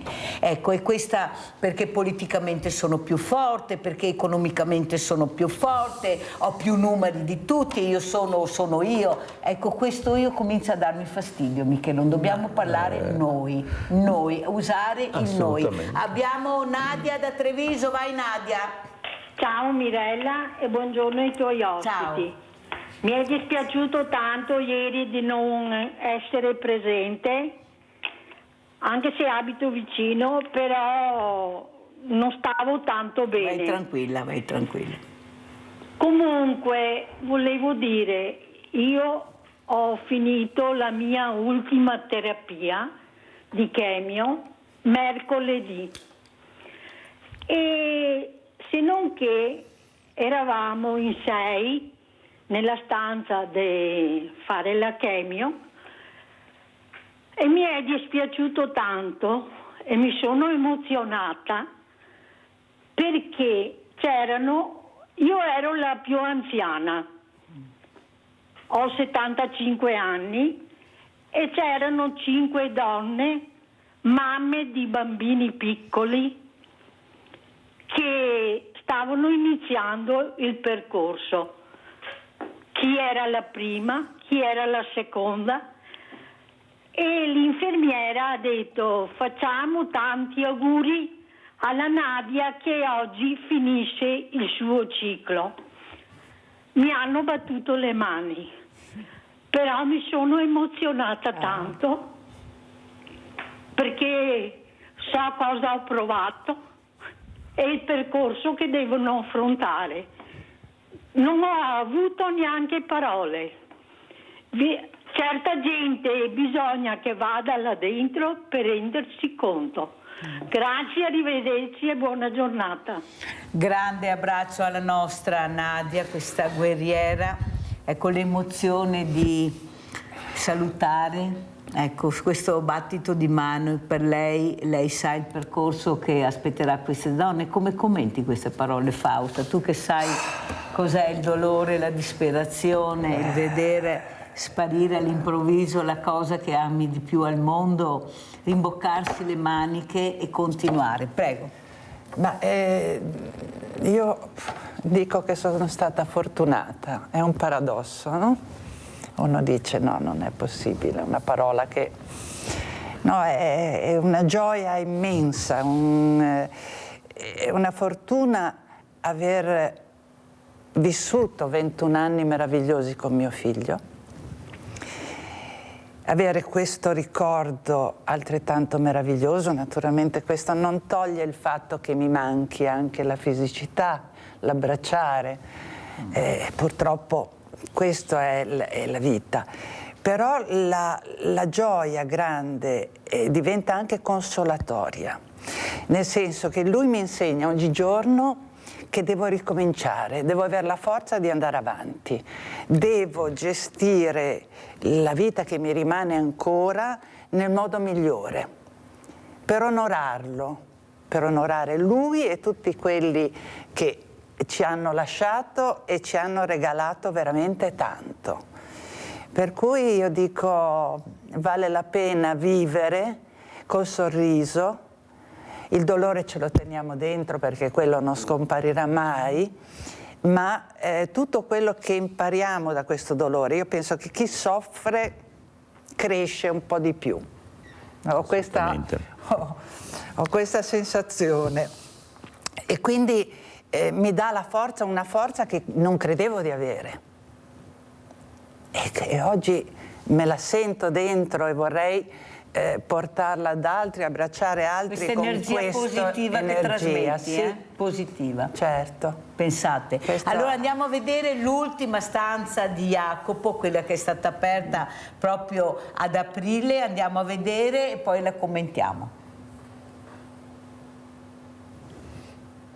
Io devo ringraziare la signora Fausta Tocchio per la stanza di Jacopo, perché è veramente un luogo intimo dove le persone, i familiari di chi sta soffrendo, di chi è ricoverato in terapia intensiva, di chi ovviamente si trova in ospedale, hanno la possibilità, questi familiari, di avere un luogo intimo, un luogo dove si possono trovare, possono riflettere, possono leggere, possono stare tra loro tranquilli con intimità, e quindi questa grande possibilità che la signora ci ha dato e continua a darci con una serie di stanze di Jacopo che stiamo aprendo nei vari ospedali, dà il vero segno dell'umanizzazione della sanità e dei servizi sanitari. Assolutamente sì, ringrazio la signora Fausta, la sua famiglia, perché trasformare un grandissimo dolore incancellabile dalla propria vita, come la perdita di un figlio, in energia positiva, in amore nei confronti della comunità attraverso la realizzazione di queste stanze, credo che sia un qualcosa di davvero straordinario che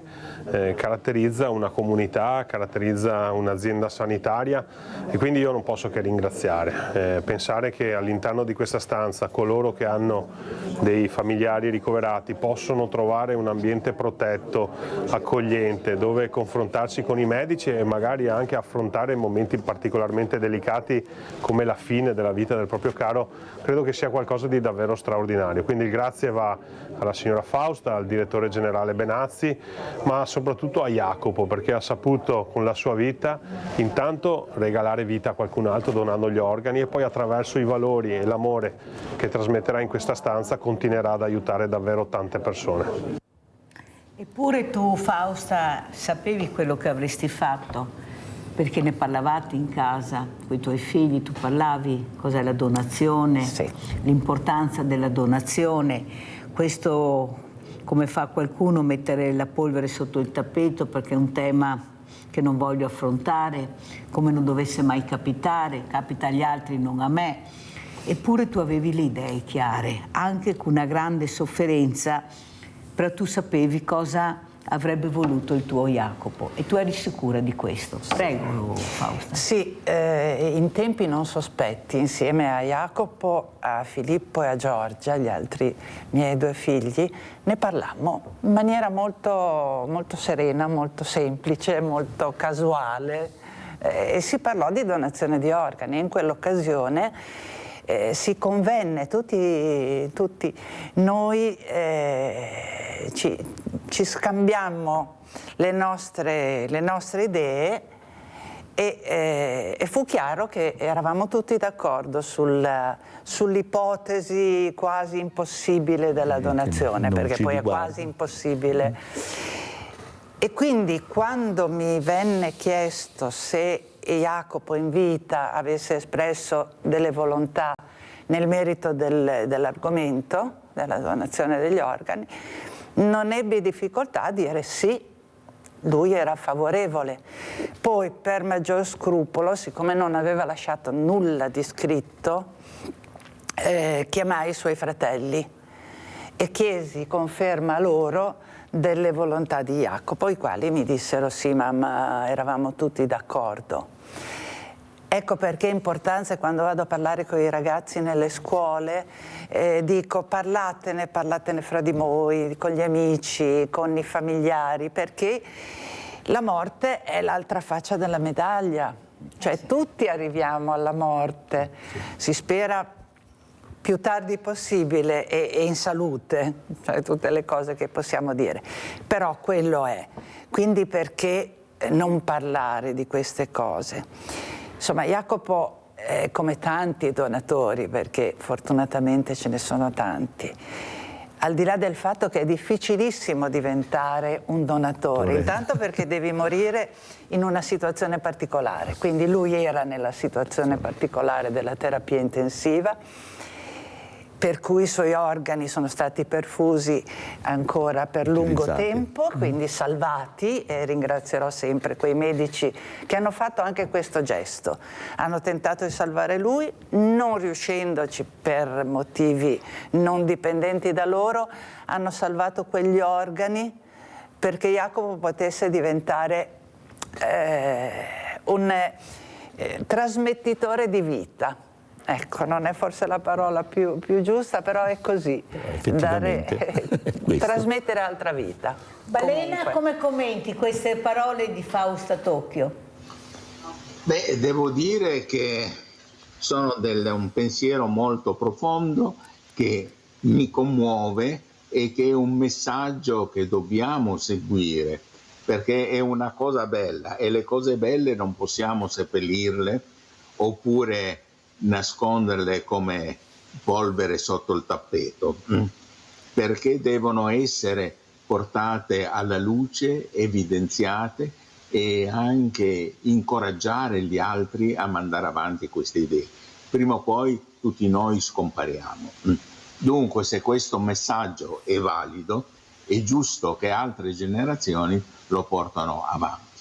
È una bella cosa, è giusto che sia così, il dare il conforto a chi sta male e anche ai familiari che stanno vicino all'ammalato.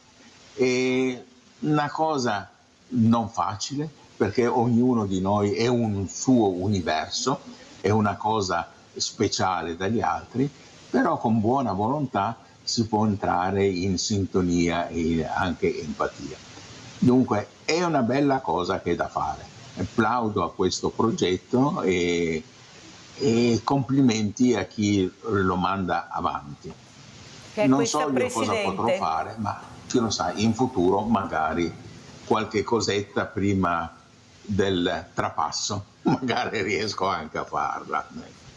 Allora, Roberto Michelon, arriva la Pasqua, ormai fra pochi giorni sarà Pasqua, cosa avete deciso di fare? Ecco, come rallegrerete queste creature che dovranno rimanere su queste stanze, ma molto belle, abbiamo sentito, accoglienti. Io mi ricordo quando ho avuto ospite un cardiochirurgo del Bambino Gesù che ha fatto vedere appunto a Roma, quando questo bambino con questa cuffietta in testa diceva vieni a vedere, c'erano gli orsi, c'erano queste foto, vieni a vedere che bello, e questo bambino accompagnava questa persona perché voleva far vedere quello che hai detto tu, non era l'ospedale, erano delle stanze accoglienti che lui gradiva, che anche altre persone capissero l'importanza, che lui diceva guarda dove vivo io. Beh, ormai penso che abbiamo le nostre volontarie che a furia di fare ovetti o cose del genere avranno un'idea diversa dell'uovo di Pasqua, perché tutti i giorni facciamo appunto questi laboratori pomeridiani dove appunto facciamo tutto quanto sul tema della Pasqua, dei coniglietti, dei pulcini che escono, e questo sicuramente queste piccole cose hanno un valore speciale perché diventano veramente un diario per il bambino dei giorni che ha trascorso in pediatria, in un luogo diverso, come il Natale, come queste feste per tutti. Sì, è importante, e poi è importante il fatto, come si diceva, perché si ricovera la famiglia. In realtà viene a giocare il bambino, ma vengono a giocare le mamme, i papà, che vengono a fare, anche loro vogliono fare il loro lavoretto, E tutto questo insieme fa sì che restituiscano le parole, il dialogo tra genitore e bambino, che tolgono le parole stai male, hai freddo, hai fame, hai la febbre, hai questo, ma hai mangiato, non hai mangiato, e si inseriscono delle parole che fanno parte della vita normale, che fanno parte delle fiabe, che fanno parte dei clown, che fanno parte dei colori. E questa è la cosa importante, è il cambiare aria dentro, portare un'aria diversa, con parole diverse, con una volontà di interagire, ritrovare le parole con i propri figli, con i propri genitori, figli e figlie ovviamente, così. E la soddisfazione che hanno questi bambini di riportare il loro manufatto, il loro lavoro nella stanza per metterlo nella mensola è una delle cose che ti fanno diventare, capire quanto bello sia il mondo dell'infanzia. Allora Roberto, io volevo assieme a Fausta e a Rodolfo Balena lanciare un messaggio. Dopo vorrei che Fausta commentasse quello che sto dicendo, anche tu Mauro e anche Balena. Non aspettate di arrivare in una stanza dell'ospedale perché vostro figlio si ammala o è ammalato di giocare con il vostro figlio. Non aspettate di non vedere più la porta che si apre e far vedere che il vostro figlio è ancora vivo perché non c'è più, per porvi la domanda: ho fatto abbastanza, ho giocato abbastanza con lui? Cercate di giocare di più con i vostri figli, cercate di capire l'importanza che li avete. Loro devono essere ascoltati, devono essere coccolati.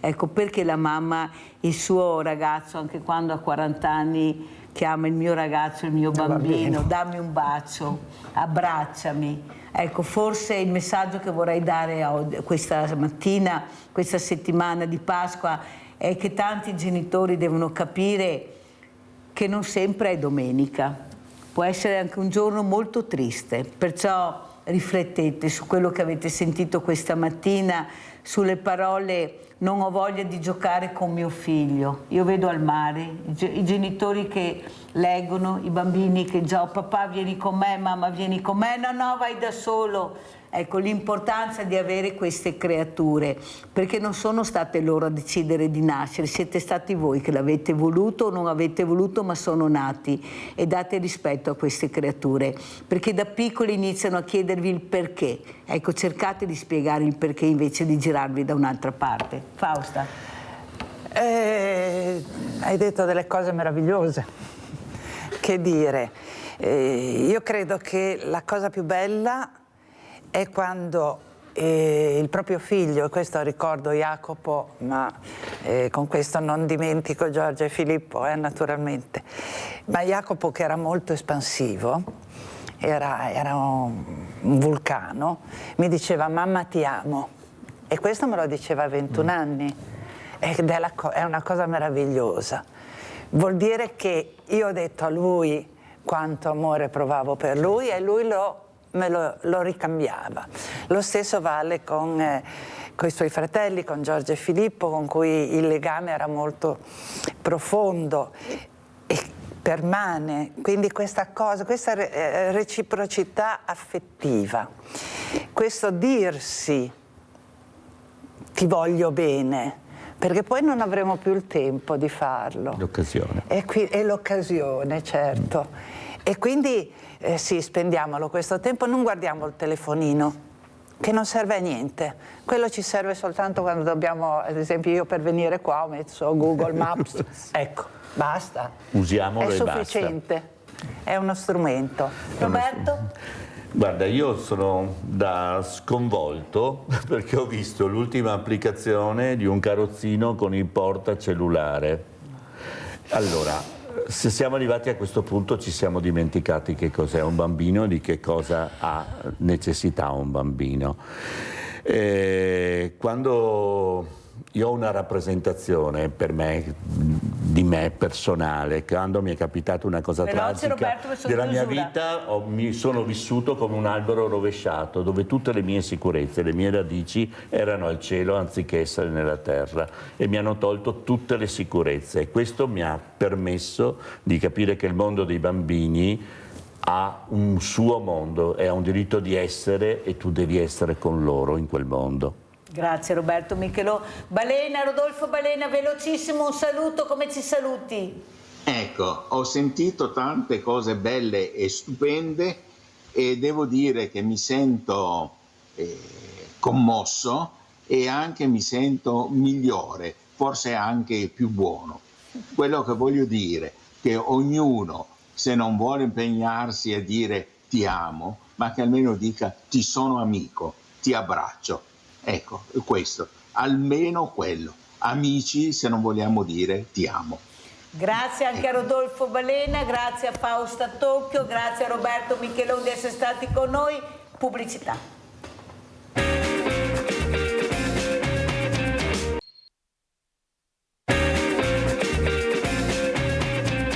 Vi presento altri graditissimi ospiti, abbiamo in presenza il senatore Andrea Crisanti, grazie veramente Mirella, senatore buongiorno. di essere qui con Mirella Sveglia Veneti.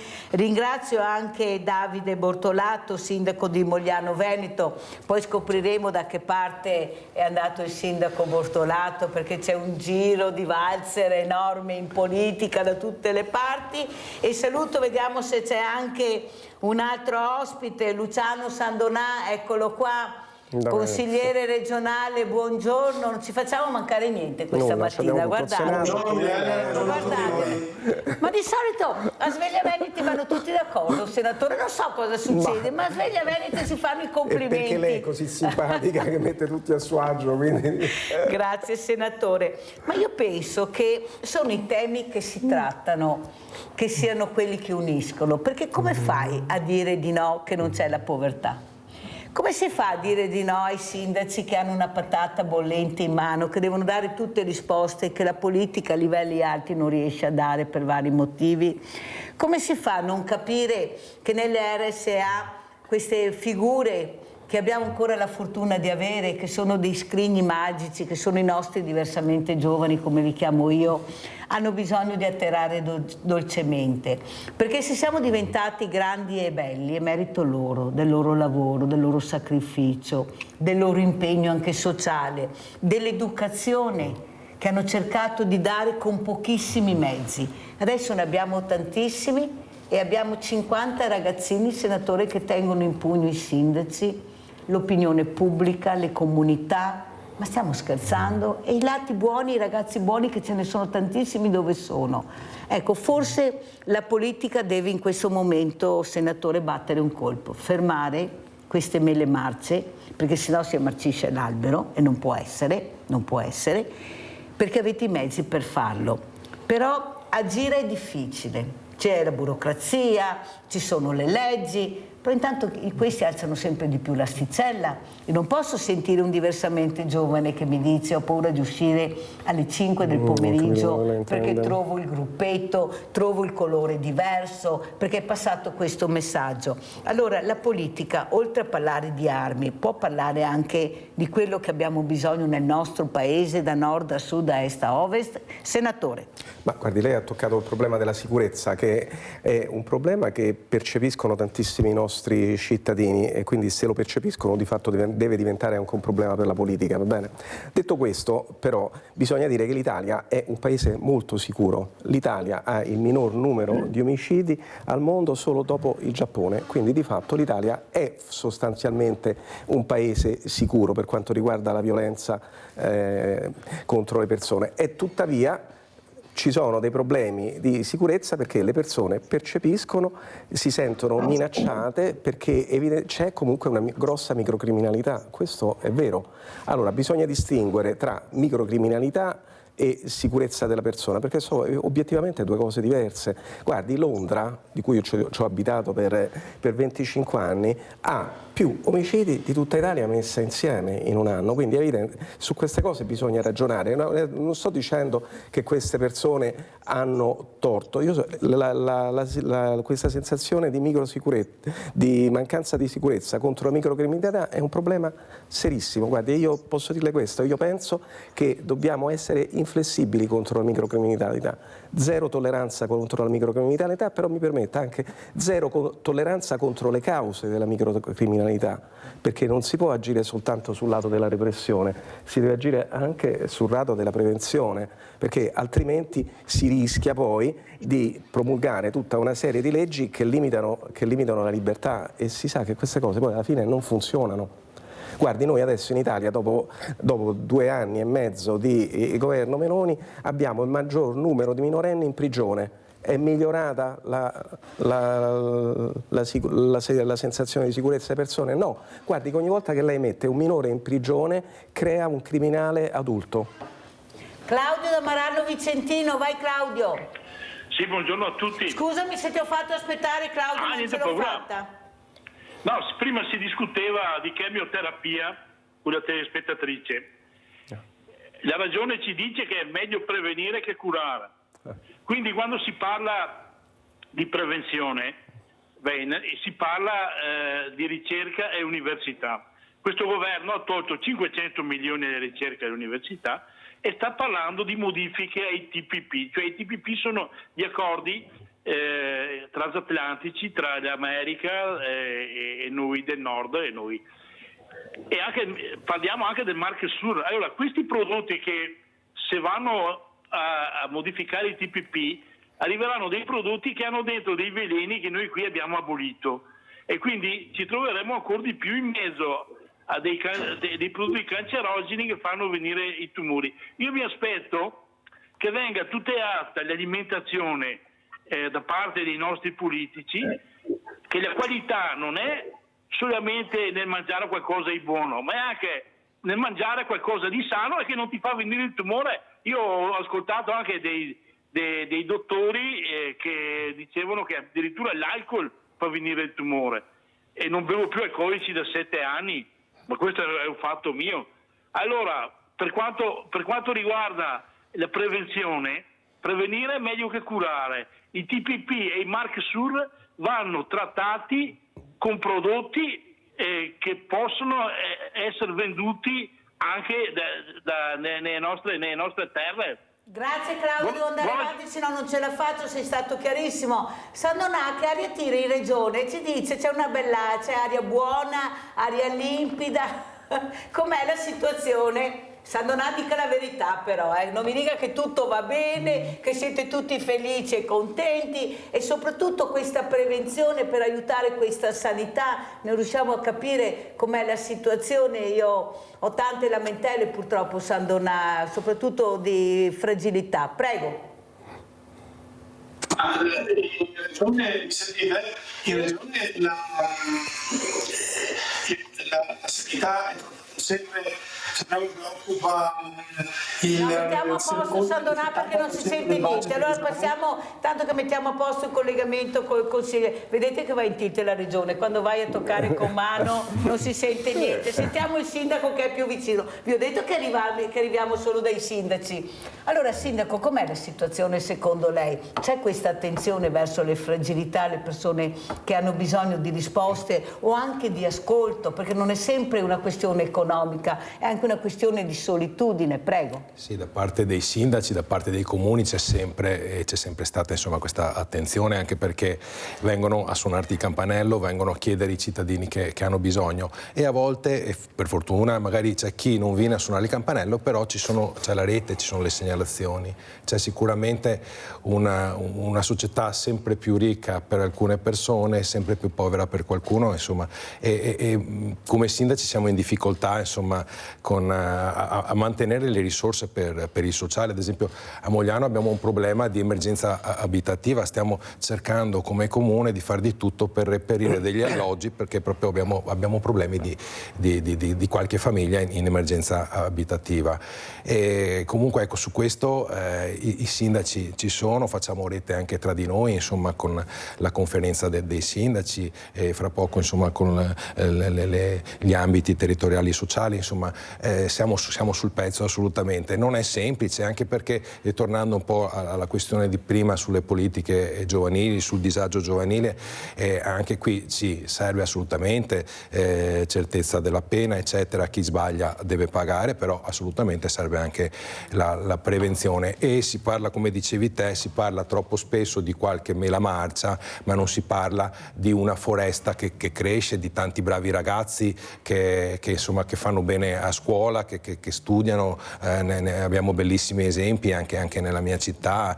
Da ieri abbiamo anche un campione del mondo nella scherma, quindi giovanile, un under 20, insomma c'è anche chi si impegna nello sport, nel lavoro, quindi assolutamente sì, si parla forse troppo delle mele marce e di chi insomma combina e fa parte di Però per fare gang. questo, senatore Crisanti, bisogna investire, bisogna dare la possibilità ai sindaci di dare risposta. Io sono dell'idea, lo dico da tanto tempo, senatore, che le carceri servono, ma nella maniera giusta e nel modo giusto. Allora questi ragazzini... Ma guardi, quando noi mettiamo un minore in carcere è una sconfitta per tutti, è una sconfitta per il minore, è una sconfitta per la famiglia, è una sconfitta per la società, perché di fatto la probabilità di perderlo poi alla vita civile successiva è elevatissima.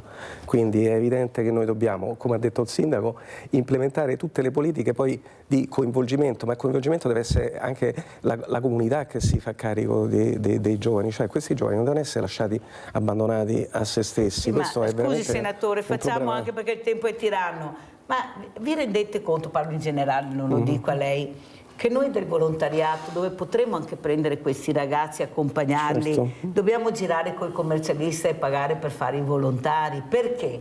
Perché si è sparato nel mucchio, allora bisogna controllare chi fa il volontario, no, dobbiamo controllare cosa fa il volontario, chi è, dove può essermi utile, chi può aiutare questi giovani, questi diversamente giovani, chi ha i mezzi per farlo, non mettere tutto su un minestrone, continuiamo a cambiare nomi ma siamo fermi. Guardi, io penso, senatore, dovete aiutarci. Ma guardi, io penso che per i giovani la scuola deve svolgere un ruolo importantissimo. Guardi, e poi le dirò, è dimostrato statisticamente che il periodo di maggiore vulnerabilità è l'infanzia.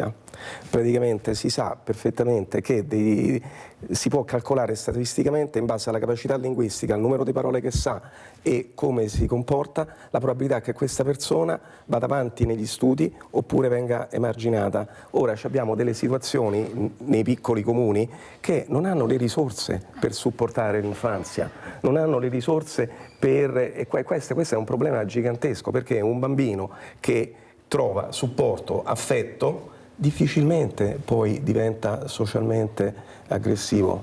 Il problema, mi creda, è tutto lì. Noi uno dei problemi che ha l'Italia è di supportare l'infanzia. Sì, però non si può neanche dare colpa al senatore all'ultimo governo. No, ma infatti chi sta dando colpa all'ultimo governo? Sì, ma ho capito, ma cosa si deve fare? Ma l'ha fatto no, guardi, non l'ho mai nominato. Prima c'era la sinistra, poi centro-sinistra, poi la destra, destra. Però noi rimaniamo sempre fermi, io mi occupo di fragilità, ma non si va da nessuna parte. Io se le faccio sentire le telefonate, i messaggi che arrivano, allora stipendi bassi, pensioni bassi, ma il problema non sono solo questi, ma guarda che in Italia ci sono persone che lavorano e che sono povere. Esatto. Prima, una volta lavoravi e attraverso il lavoro avevi uno strumento, una leva incredibile per emanciparti, te stesso e la famiglia. Oggi ci sono tantissime persone che lavorano e sono povere. Sono povere significa che nel momento in cui tu paghi l'affitto ti rimane pochissimo per mantenere te stesso, per mantenere i figli e fare anche altre attività, perché non è che queste persone sono degli autonomi, hanno anche bisogno di hanno bisogno di andare a vacanza, hanno bisogno di andare al cinema, hanno bisogno di divertirsi.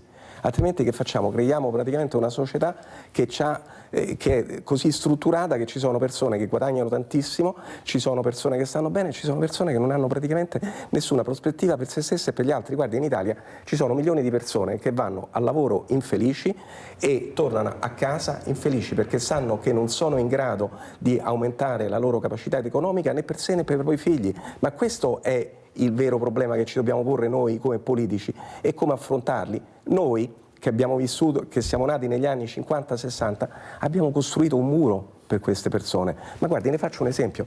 Ma le pare normale che in Italia quando abbiamo nominato i giudici della Corte Costituzionale, 2 sono figli a loro volta dei giudici della Corte Costituzionale. Ma guarda, questa è una cosa assurda. Perché lo dico tutte le mattine, senatore. È una cosa è inaccettabile. Noi abbiamo costruito un muro invalicabile per queste persone. Allora bisogna chiedersi qual è la politica giusta per abbattere questo muro. Guardi, la politica giusta è una sola. Bisogna reintrodurre in Italia la tassa dell'eredità, una tassa che abbassa, che riequilibra i livelli di partenza e crea le risorse per investire. Altrimenti... E anche far pagare le tasse a chi deve pagarle. Guardi che lei non si rende conto di un'altra cosa, che nei prossimi anni ci sarà una contrazione demografica paurosa, quindi significa che queste risorse, tutti nati negli anni 50-60, che tra le altre cose hanno in mano il 70% della ricchezza nazionale, lo concentreranno nelle mani di un numero inferiore di persone. Ma ci rendiamo conto di quello che sta succedendo? Sindaco, cosa chiederebbe al senatore in questo momento? Veramente che bisogna unire le forze, qui non si deve parlare di destra, di sinistra, qui bisogna parlare del paese, di meritocrazia, di portare, qua lo dico alle segreterie tutte le mattine, di mettere delle persone giuste al posto giusto, se no non si va avanti, una burocrazia che veramente sta tarpando le ali al mondo del volontariato, che è quello nel pezzo, quello che ha aiutato anche la politica in questi anni. Ecco, cosa vede lei? Perché il senatore parlava di povertà, parla con una che ha un banco solidale, tocco con mano tutte le settimane, lei lo sa, sindaco,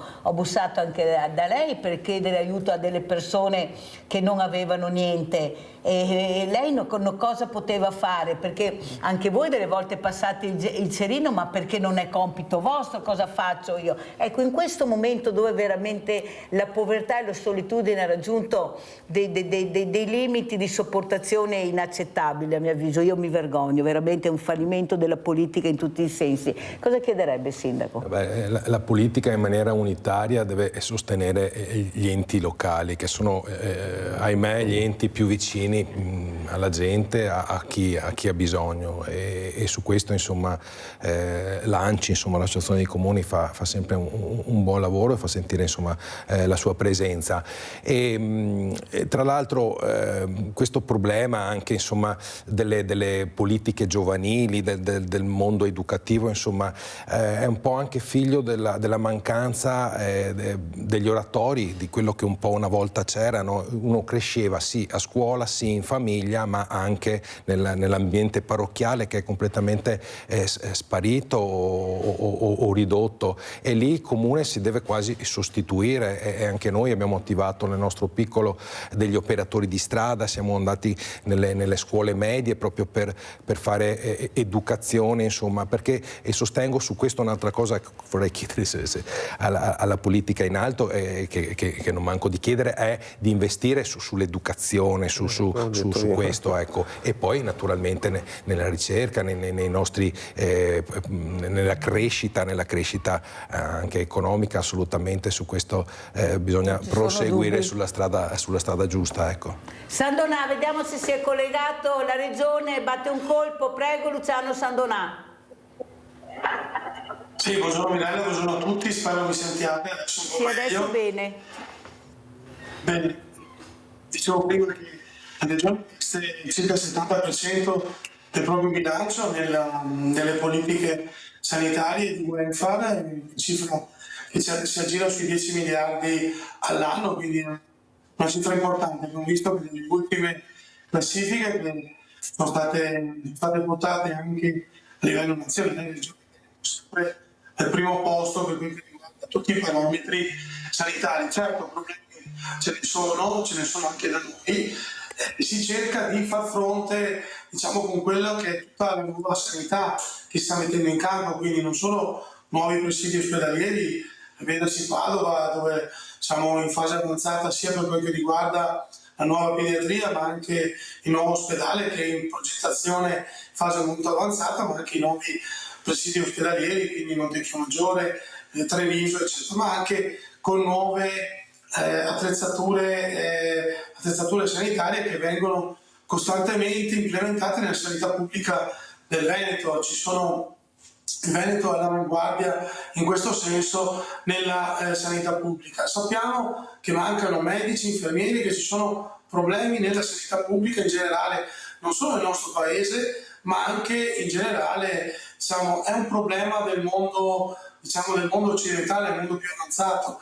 Si va verso sempre più verso un acquisto di quote, chiamiamoli così, da parte della sanità privata, però noi nel Veneto stiamo mettendo in campo un modello che vede la sanità privata ancora comunque al di sotto del 10%, come quantità di prestazioni erogate, e vede una difesa ad oltranza della sanità pubblica. Sandonà, acceleriamo perché sennò non ce la faccio, le domande sono tante, però io ho avuto i direttori delle RSA che non sono per niente contenti delle Regioni Veneto, ecco, non riescono ad avere quello che dovrebbe essere, è stato un diritto di investire di più in queste RSA, di dare più possibilità. Com'è la situazione?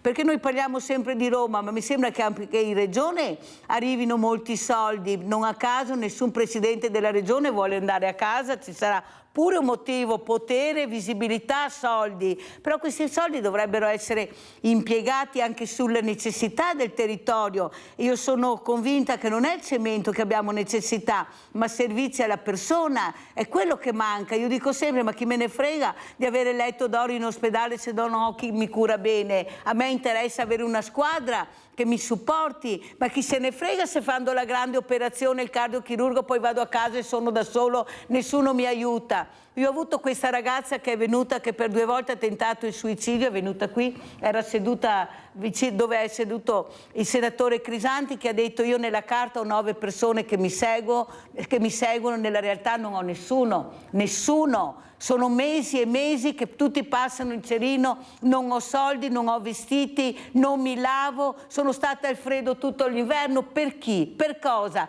Lasciateci soli almeno, ma non fate vedere quello che non abbiamo. Prego, senatore, forse lei che ha toccato con mano queste realtà. Ma guardi, la sanità ha tantissimi problemi, ha problemi di valorizzazione del personale. Faccio un esempio: il personale della sanità italiana è tra i meno pagati d'Europa. È chiaro che questo è un problema, perché ogni anno i nostri laureati se ne vanno all'estero. Guardi, faccio un esempio proprio degli infermieri e degli operatori sanitari. Noi su 100 posti di infermieri ne copriamo 90. 70 arrivano alla fine del percorso e poi altri 20 se ne vanno all'estero. È chiaro che noi non riusciamo, se non si affronta questo problema in maniera sistematica di valorizzazione del personale, noi qui fra 10 anni staremo ancora a parlare di questa cosa. Poi adesso sembra che con le modifiche del numero chiuso si risolve. Guardi, non è questa la soluzione, Poi mi permetta, la sanità privata, l'Italia è seconda tra i paesi più ricchi del mondo come presenza della sanità privata dopo gli Stati Uniti. Ora, questo è un problema, mi creda, perché allora c'è da chiedersi: ma perché la sanità privata è esplosa in questo modo? Guardi, fondamentalmente sono 3 le ragioni per cui la sanità privata è esplosa.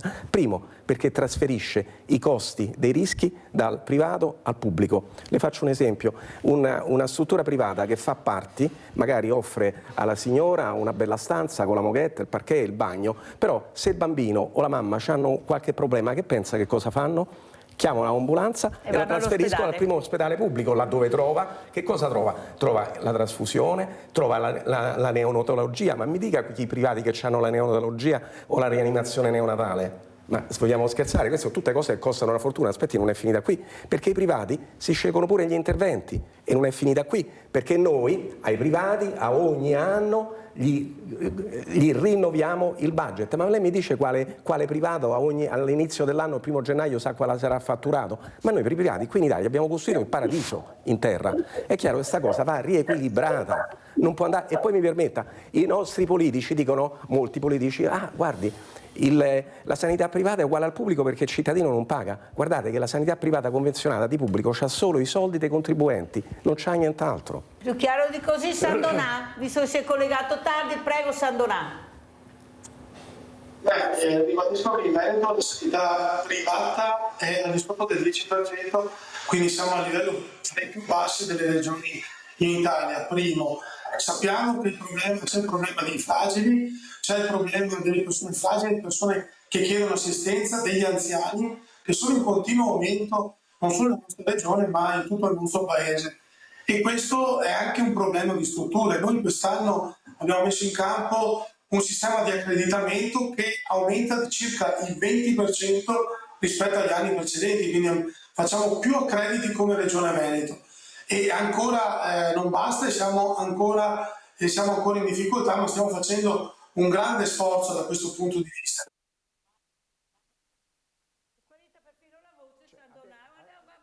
Ma secondo me Sandonà non sa di quello che parla, ha detto che hanno aumentato gli accrediti, quindi di fatti hanno aumentato i privati, perché l'accredito si fa per i privati. Non va al privato. Paola da Padova, vai Paola, veloce. Sì, ciao Mirella, buongiorno ai tuoi ospiti.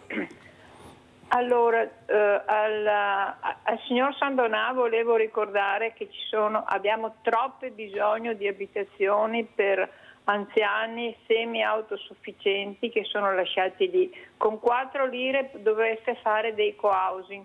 Al senatore volevo chiedere una cosa, lei la sua esperienza lavorativa e da medico.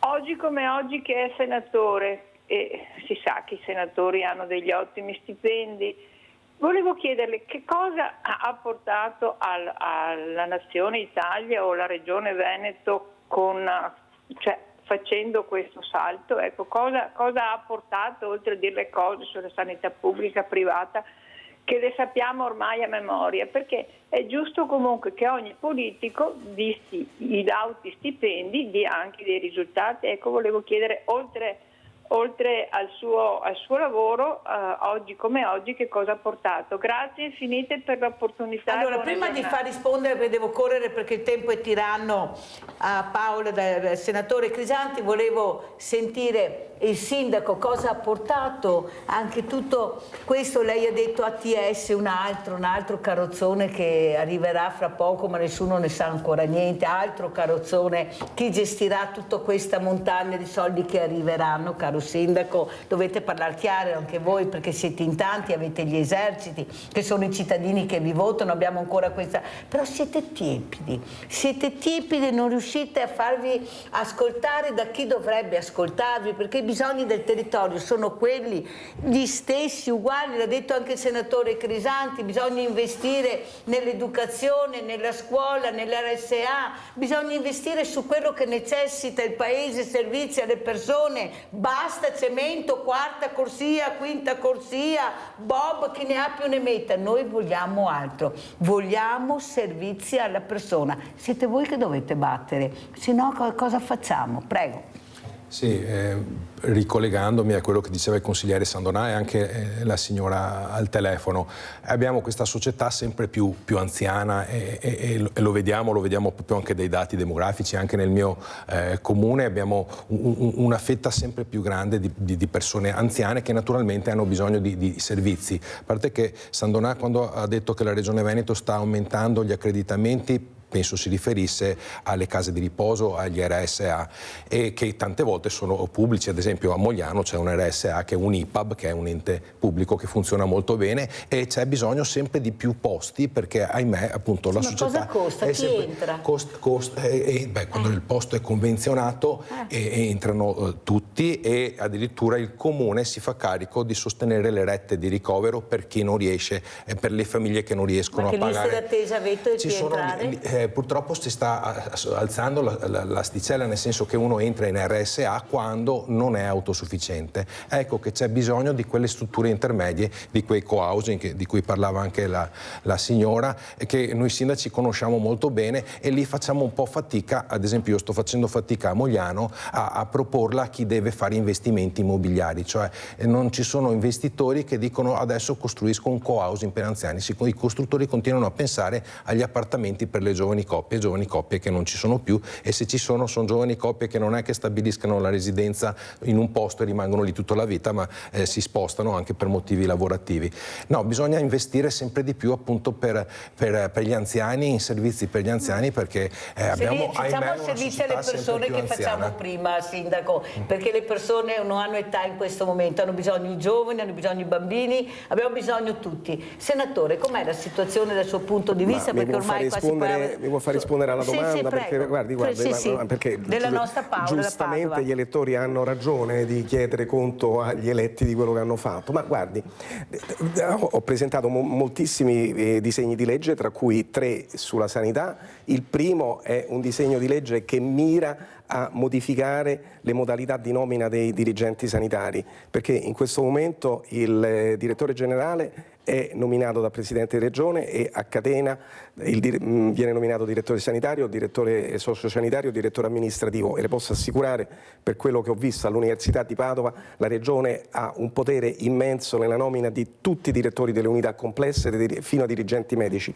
e qualche volta anche degli operatori sanitari. Quindi noi vogliamo rompere questo legame che c'è tra l'indirizzo politico, che è in capo alla Regione, il controllo, che è in capo alla Regione, e la gestione, perché quando la gestione, il controllo e l'indirizzo viene contaminato dalla gestione, viene a mancare quel sano equilibrio tra controllore e controllato. Uno dei mali della sanità in Italia è proprio questo, mi creda. Io sento molti direttori generali che dicono: il mio azionista di riferimento è il Presidente della Regione. Ma si rende conto? L'azionista di riferimento dovrebbero essere i cittadini. Noi vogliamo riportare la gestione della sanità in mano ai cittadini, con un meccanismo completamente diverso. Vi faccio finire: abbiamo presentato una legge per modificare la formazione dei medici di medicina generale, che è un problema gigantesco qui in tutta Italia. Abbiamo presentato un disegno di legge per consentire alle ostetriche di effettuare l'interruzione volontaria di gravidanza, perché in moltissime regioni le donne hanno un problema gigantesco a accedere a questo servizio garantito dalla legge dello Stato,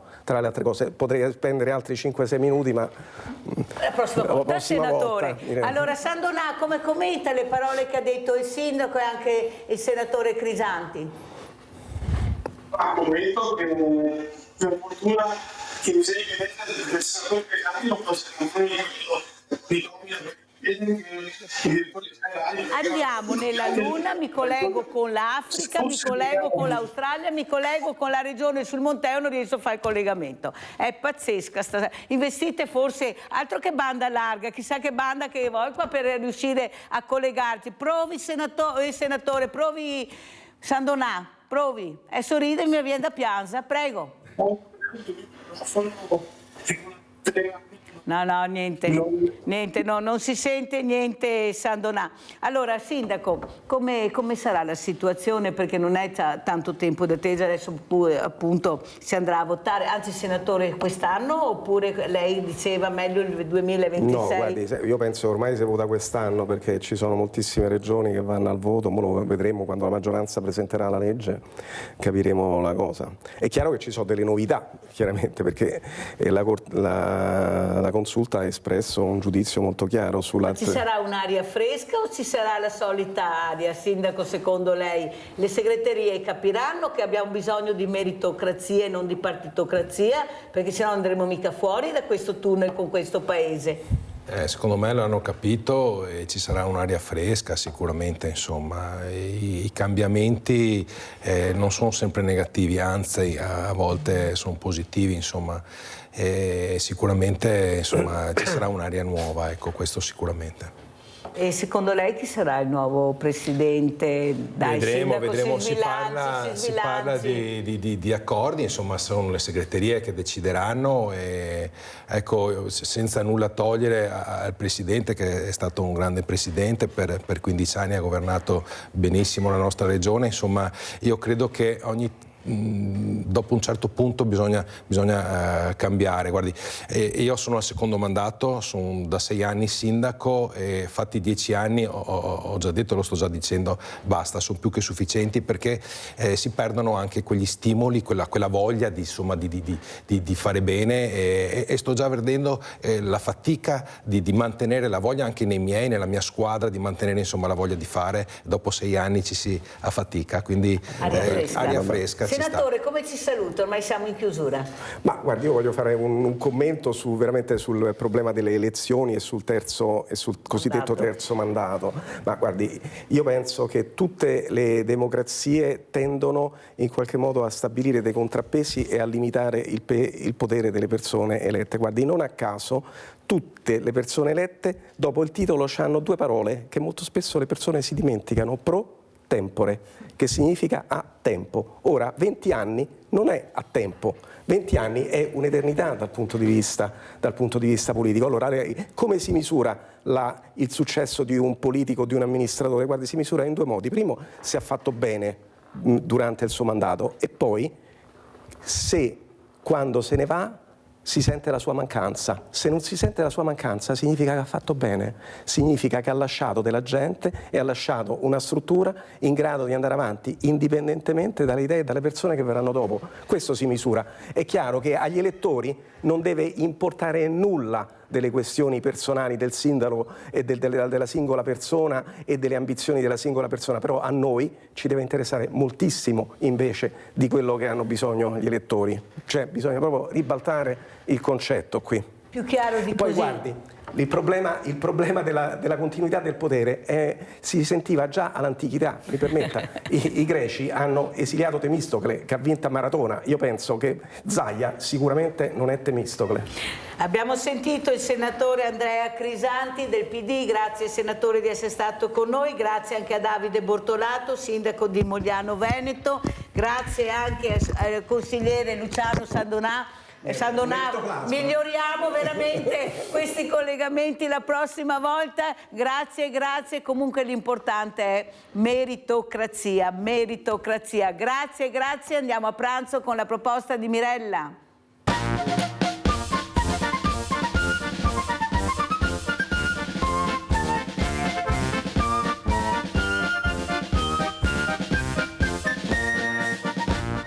Benvenuti! E dopo la nostra proposta di Natale abbiamo il piacere di presentarvi il menù di Capodanno.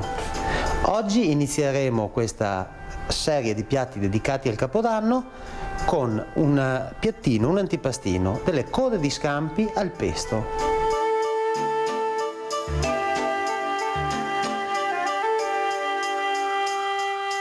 Per questo piatto avremo bisogno di alcune code di scampi, del pancarré, del burro, un po' di pesto già pronto che si può acquistare tranquillamente in supermercato, della buccia di limone, uno spigoletto di aglio e un po' di basilico.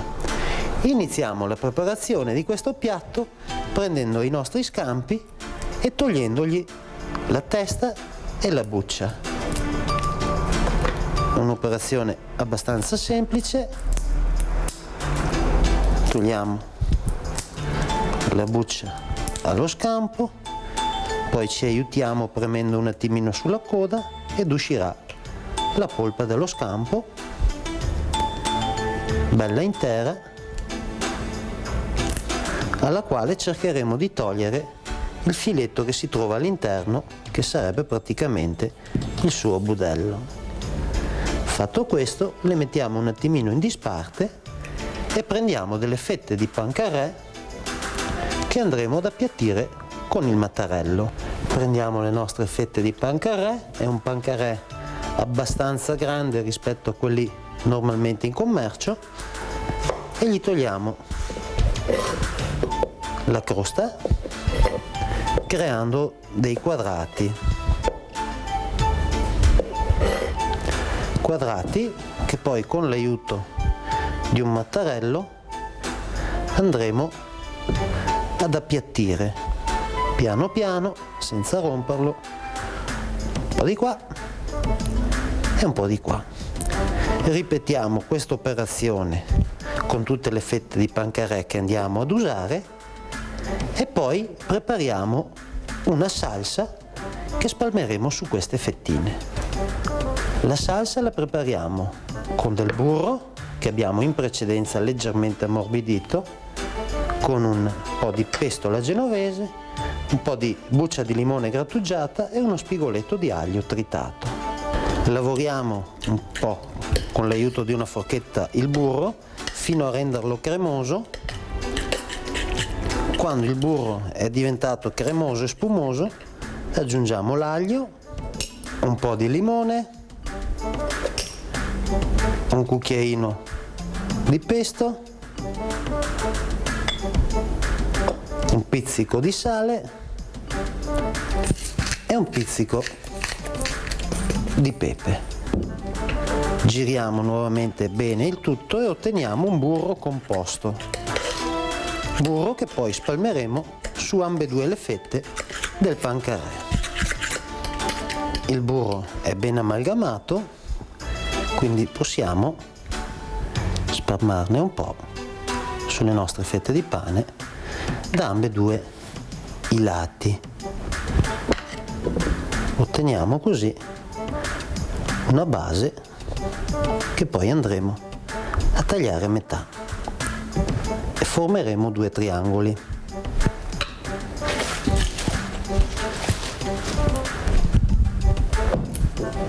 Ecco, in questi due triangoli prenderemo le nostre code di scampi crude, le taglieremo a metà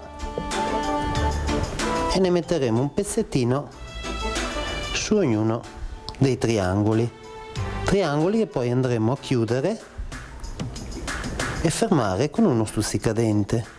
Ora fermiamo i nostri involtini con uno stuzzicadente, poi li appoggiamo in una placchetta che andremo a infornare a 150-180 gradi e lasceremo che il pancarè prenda leggermente colore. Poi andremo a comporre il piatto, il nostro antipastino di Capodanno. Dopo circa una decina di minuti i nostri bocconcini si sono dorati e possiamo comporre il piatto, il nostro antipasto di Capodanno. Quindi decoriamo il centro del piatto con una fogliolina di insalata, disponiamo attorno questi crostini